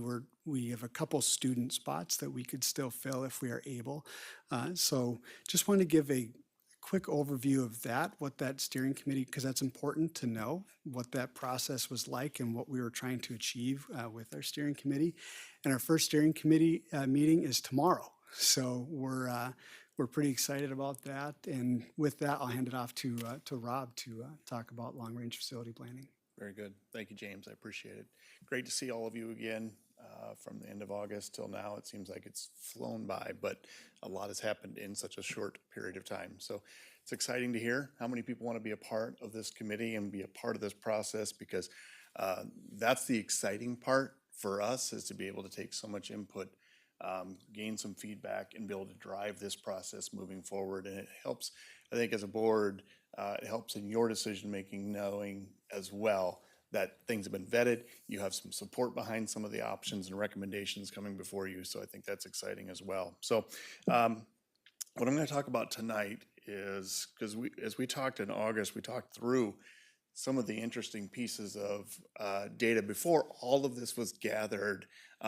Now, as James mentioned, we have, as you can imagine, a lot to cut through, so to speak, of which we've done a lot of, but you're going to see tonight that, well, before I get there, I'm going to focus on your guiding principles tonight. And so I think it's an interesting way to maybe take a look at some of the information and some of the data that you've heard about, as well as some of the other stuff that we've already had in front of us before tonight. But before we go there, I just wanted to do a quick review. This slide you've seen before. You saw this in August. What it does is it talks us through the process of what a long-range facility planning looks like. The background data, everything that was shared tonight becomes part of the background data. And then we take it from there. When we start to define the educational vision, we start to look at the educational framework, knowing and looking at how do your facilities align with the future programming you want to look at for your students. Community engagement, obviously we talked a little bit about that with the steering committee, also the involvement of you as a board, but also an opportunity for a couple of community meetings where they'll be involved as a community as large. And then we'll take a look at and put together the recommendations that are going to align with all of these different pieces. When we're looking at doing our planning, just to, again, reiterate the important guidelines that we have in front of us that we believe are important, and we want to make sure that these things are utilized when we're doing the planning. One is looking at all schools will receive priority repairs with options created to provide equitable access to high-quality facilities district-wide. Options are created to meet the needs of each building as identified by the data informed by stakeholders. Engagements help inform the vision, planning priorities, options developed, and the final recommendations. And transparency, looking at the project website, providing up-to-date documents from the process with notices of upcoming events. And no option will be considered if it does not improve the learning environment for students.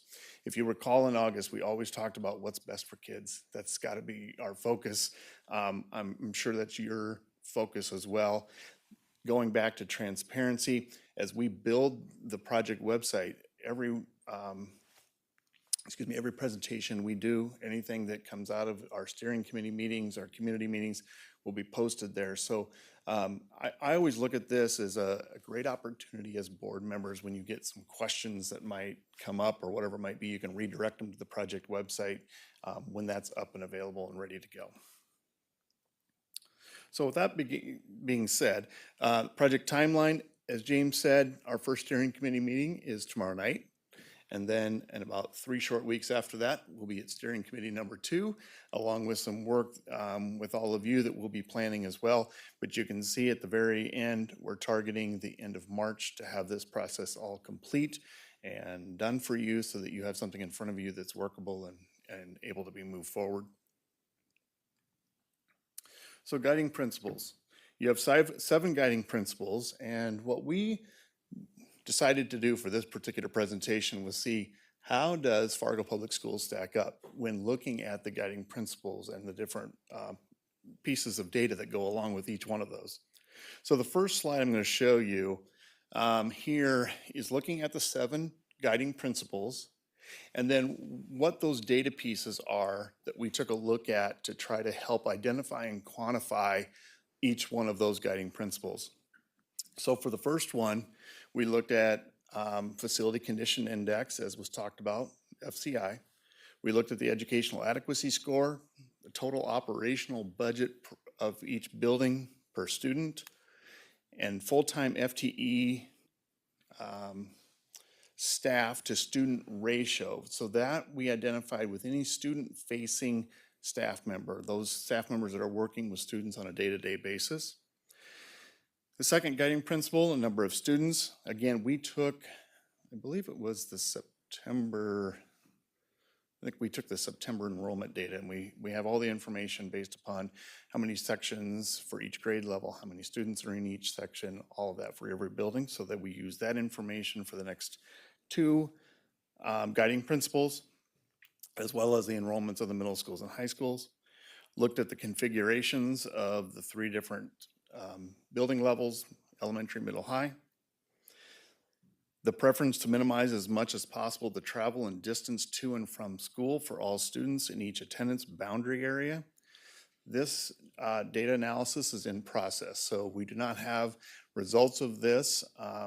We worked really hard at trying to get this information in terms of geocoding, because right now your student management system, I believe, has all of that geocoded, but as you might imagine, they weren't really willing to share all that, so we geocoded everything.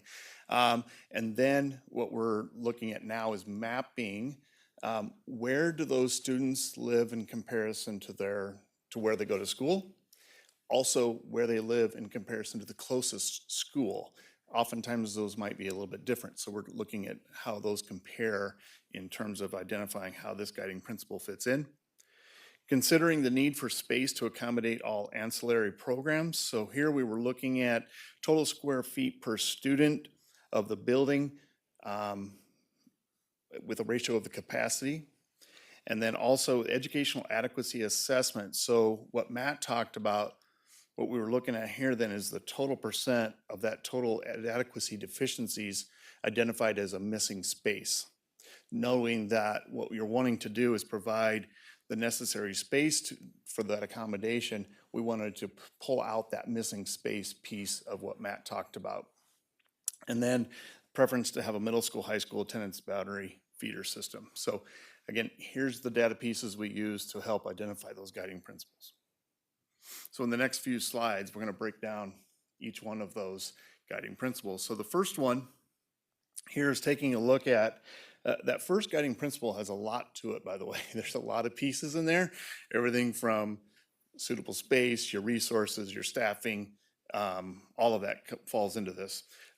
What you find here is we ranked the elementaries and then the middles and the highs as to the amount of the operational budget by school was being spent per student.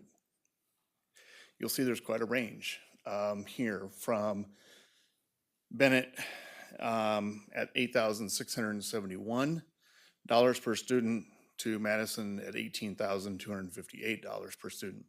Now, the scale on the far right is by the mean. So from the average, how far off of the average are these different schools? So just so that you have something to compare that to, the elementary school average is 12,147. The middle school is 10,927, and the high school is 10,369. Typically, what we see is that the most expensive building to fund per student is the high school. And in this particular case, it's the reverse. The elementary is the most expensive in Fargo, and then the middles, and then the highs is the least expensive. So anyway, you can see there's quite a span at the elementary level, pretty tight at the middles, and fairly tight at the highs as well. This is just another way to look at this information. What we're looking here is just the typical line of where you're seeing the trend, if you will. So again, it's a pretty steep trend at the different elementary schools compared to the middles and the highs. Middles would be the orange circles and the highs would be purple. Next, we're looking at here the suitable space. So as Matt explained when he was talking about educational adequacy, when you're doing FCIs, it's better to have a low score. And when you're doing educational adequacy, you want a high score. What you can see here is we ranked these in terms of age. So the oldest school is on the left to the most recent school built is on the right. And you can see a little bit of up and down, but the trend line certainly is what you would typically expect from the condition getting better with the newer the school, and educational adequacy getting better with the age of the school as well.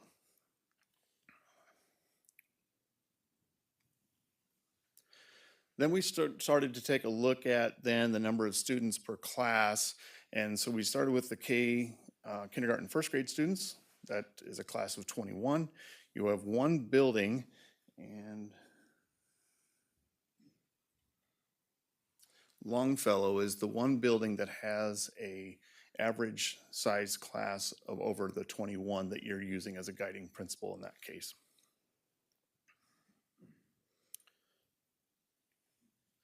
And for second and third grade students, a class of 22, there are no buildings that are outside of that guideline. The range is 13.3 per class to 21.4 per class. And for fourth and fifth grade, again, no schools are above the student-teacher ratio of 25, and the range is from 17 to 22.8.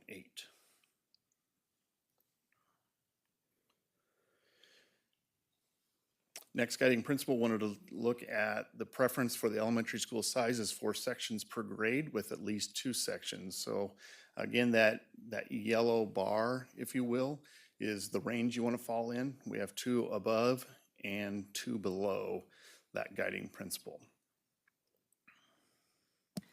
I apologize for interrupting, but what year was this, or was this an average of years, or is this the current school year, or? Oh, this is current. Okay, thank you. Yeah.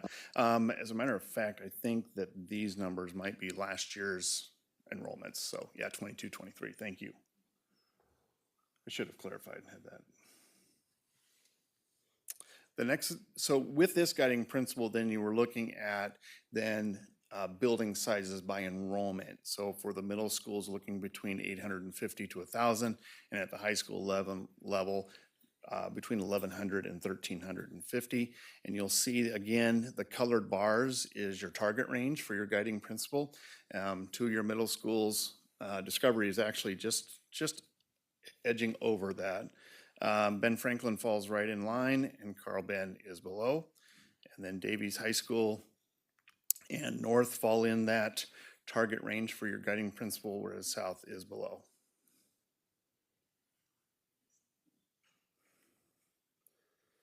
Then looking at single grade configurations being preferred at the grades K through 5 at the elementary, 6-8 at the middle school, and 9-12 at the high school, you'll see that there are 4 elementary schools that do not align with this guiding principle.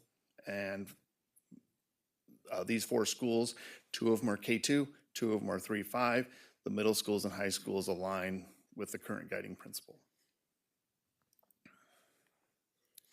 As mentioned, pending data analysis on this particular guiding principle. We will get this and we will present it to you, but unfortunately I don't have it tonight. Then considering the need for space to accommodate the ancillary programs. So again, we were looking at square footages of these different spaces. So at the elementary school, the range of space based upon the capacity. Again, it's not based upon the enrollment, it's based on the capacity, and these numbers align with what Matt shared with you just before I came up. At the elementary level, it's ranges from 129 square feet a student to 227 square feet a student. And you'll see the ranges there for the middle school is 190 to 230, and at the high school, 193 to 250. The inadequacy associated with missing spaces. So when we looked at just pulling the missing spaces piece out of the inadequacy score, what you'll see is the percentage then of missing spaces at those different buildings. For instance, I believe the high is at Lincoln Elementary with 60% of those missing spaces associated with the inadequacy. So there's a range there from 11 to 60. At the middle school, 26 to 46%, and at the high school, 14 to 50% of those missing spaces.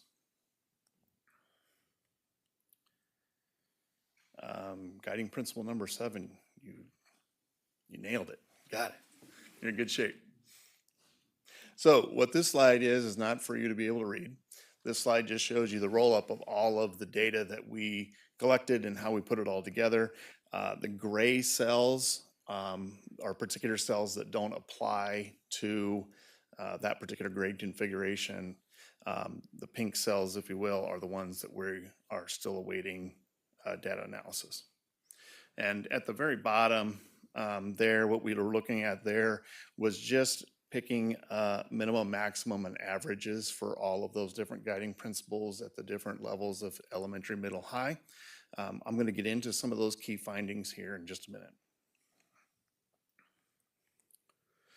This particular slide, what we found interesting though, and I think it was mentioned earlier too, was there was a natural break in the schools and their ages. So we found that there were 14 buildings that we were taking a look at that were built prior to 1970, and the remaining buildings were built after 1990. So there was a 20-year window.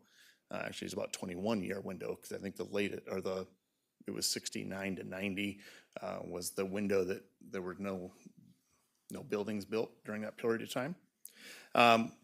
But no surprise here is that the difference in the condition of the buildings built after 1990 compared to that before 1970 was a 45% difference in the condition of the buildings on average.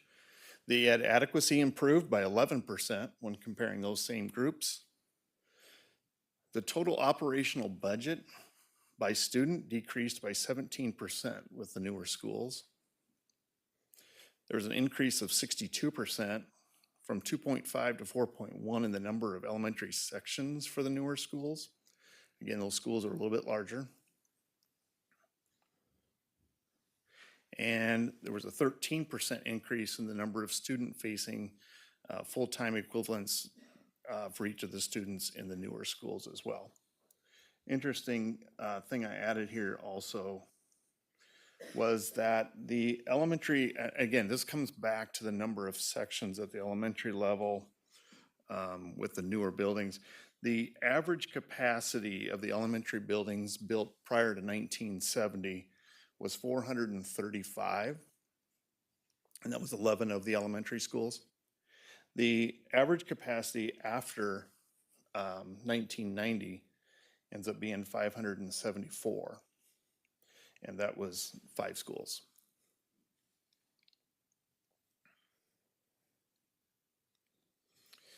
Okay, and lastly, these are some of those key findings that just to walk away with here. We took some of these larger categories and looked at them individually. So the difference in capacity at the different levels, you'll see that the capacity at the elementary has quite a large range. It ranges from 192 in the smallest building to 696 at the largest building, about a little over 250% difference.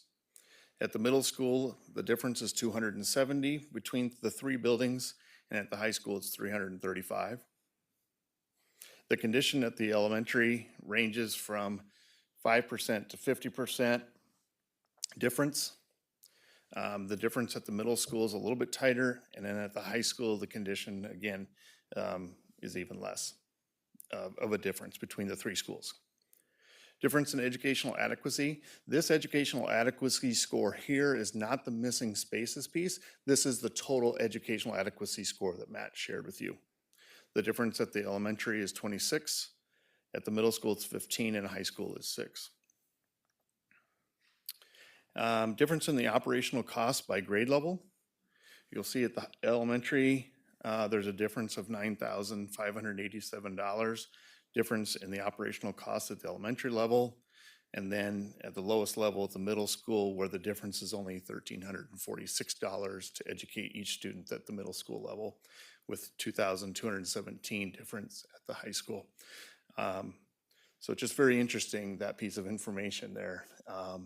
Again, I'm just delivering the information, but it's interesting that to educate how much more is being put into some students than other students in the district to educate them in the same way.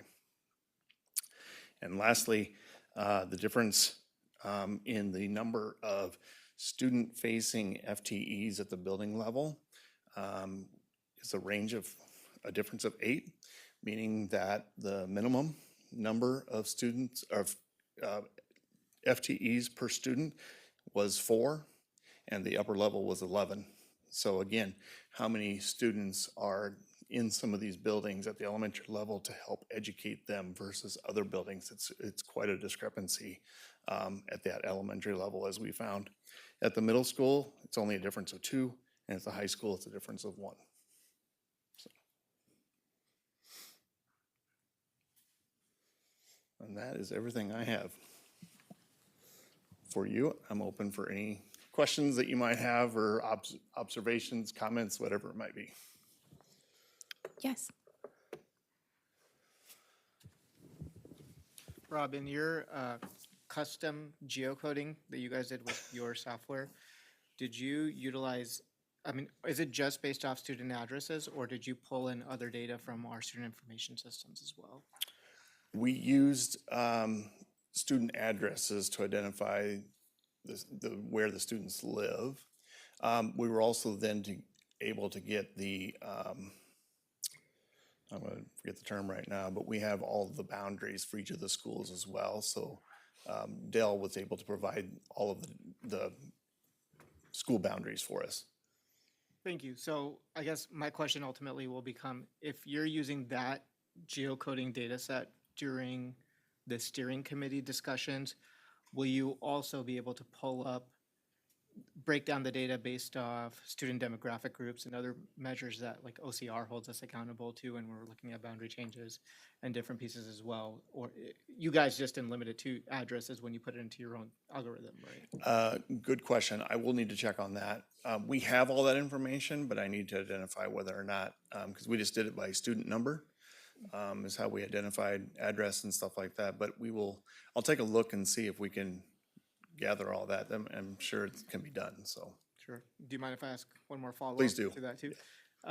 So when the committee is going through and reviewing guiding principles, and that's part of that discussion, will you, because I saw, that was a slide with the consistent feeder pattern with 100% aligned, and that's our feeder pattern based off the mobility of the students going to their high school that they're assigned to.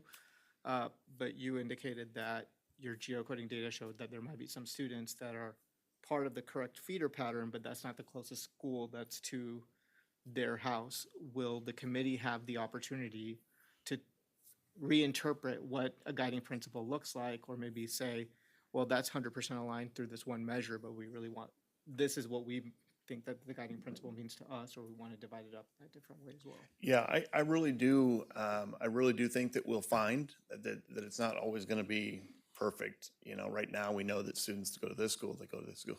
But I do think that with the work of the steering committee, then presenting that information to you as a board as well, it may be the right time to say, are these the right guiding principles? Do we want to make adjustments, or do we just add or delete from? Again, those are decisions that have to be made at this level. But at this point in time, I know the presentation tomorrow does not involve any of the data looking at guiding principles for this matter.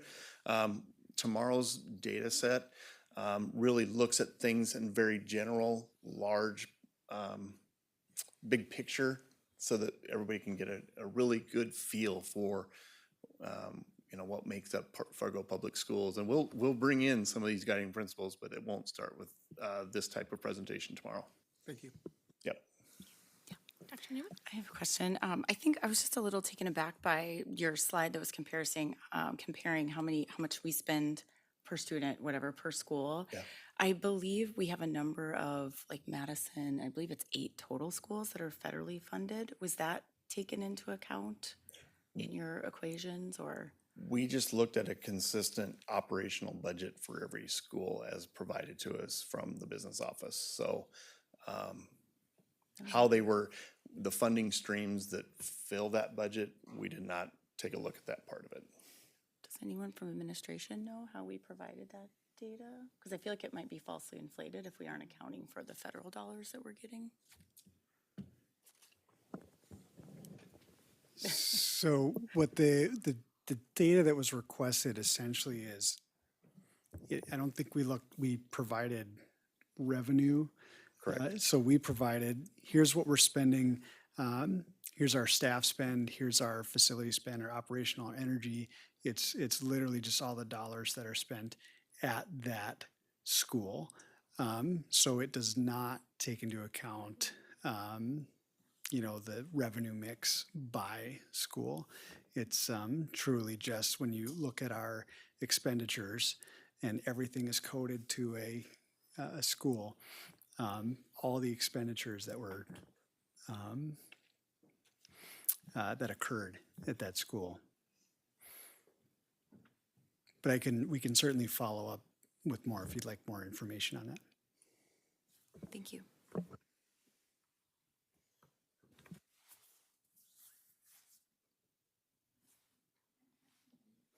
Great questions. Anything else? Great. Great. Thank you so very much. Yeah, thank you. Appreciate it very much. Okay, we're still on report section, and we'll move on to the administration report.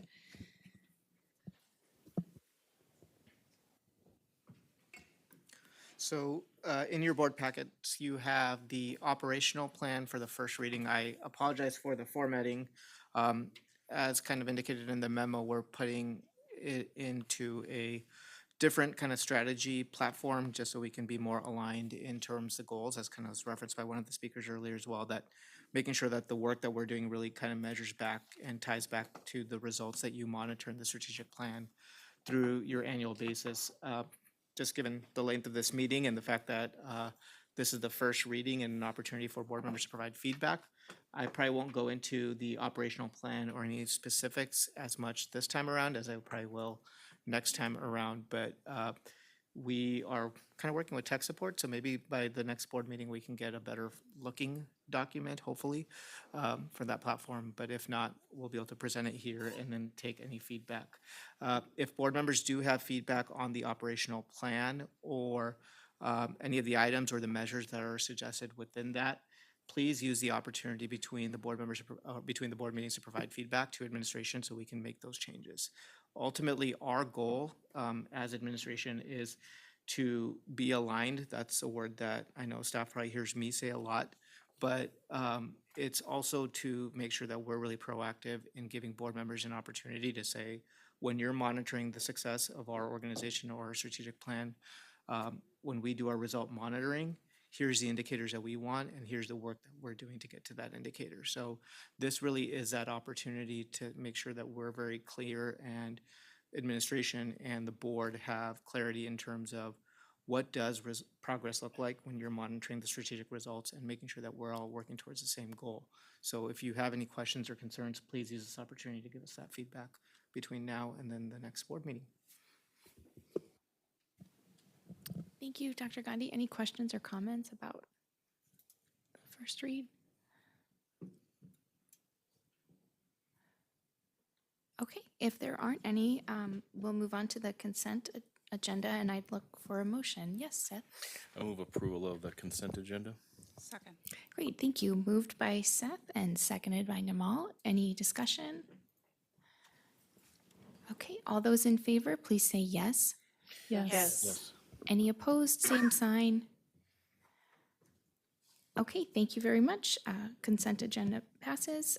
We don't have any business this evening, so we will move right into our board reports. And Katie, do you mind starting? Nope, I can share. I attended our Governmental Affairs Committee meeting on October 3rd, and then today I spent the morning at Kennedy Elementary. I was able to spend some time with one of our paraprofessionals. I observed a gifted services teacher implementing a PETS lesson, which has nothing to do with animals. It is primary education thinking skills, and it was really quite fascinating to watch the first graders interact with her. I also spent some time with the positive behavior interventionist, just learning about her job and also observing her in action. And probably one of the highlights was, if you don't know, we have a partnership with VCSU. And so there were elementary education majors that spend all day Tuesday and Thursday taking their classes in a classroom there. And so I was able to watch them. They were doing a lesson on the science of reading. And so then they were talking about the observations and the experiences that they had with the kids as the professor was going through how to teach students to read. And it was really fascinating, and it was wonderful to see these future teachers in action, learning. Thank you. That is wonderful. Thank you so much. Greg? We had a negotiations committee meeting last week in preparation for tomorrow's negotiation session with the FEA. We had, as Katie mentioned, a government affairs committee meeting where we got to discuss the surprise legislature session that is almost certainly going to happen sooner than we expected by about a year and a half. And then I think I attended a health insurance committee meeting somewhere in there. Great. Thank you very much. Nikki? I too attended GAC October 3rd and the negotiations committee meeting last week. CEA was moved into November, and our FPS Foundation was moved also into November. And I have my school liaison visits all set for Monday. Oh, wonderful. Thanks, Thank you. Nikki. All right, Seth? Negotiations committee meeting last week, and then also last week, Friday morning, I spent at Jefferson and had a really good conversation with Principal Olson. So, and then tomorrow, looking forward to sitting down with the FEA again. So, Great. Thank you. Nimal?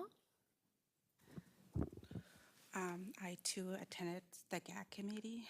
And then also yesterday I was able to go to Ed Club, was able to meet with the assistant principals, was able to do another tour with her, and I get to sit down a little bit at Miss Coley. Classroom. It's a first grade. Okay, yeah, I know how fun they are. Mhm. They're very fun. So they invited me to come for pajamas day, which I did today. So I was in a classroom with my pajamas this morning, and it was really fun. I should see them, and then you can never get away from them saying, "Please, can you come back?" Of course, I definitely will come back. And then the principal did join me too today, and we get to play. I get to partner with a couple of them. I get to have a lot of hugs. Then also too yesterday, I get to really sit down with a couple of kids at the lunch, and one name, I guess I don't have to mention the name. Yamal mean actually faith, at the same time, it was similar. So it was really fun. I get to have another hugs and more hugs. So as you guys can see, it's really fun to be around kids, and yeah, I guess that's my day. Thank you.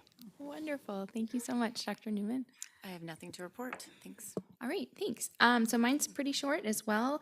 Last week we had a negotiations committee meeting, and then I also had the calendar committee meeting, which we've reopened, which I mentioned at our last meeting. And then on Friday, I had a meeting with President Kraft from the FEA, and that is about all I have. Seth, will we need an executive session this evening? I know you guys are all gonna be really bummed about this, but no. Okay. Thank you. All right, so our next regular meeting date will be October 24th. It is 7:49, and we will adjourn. Let's take a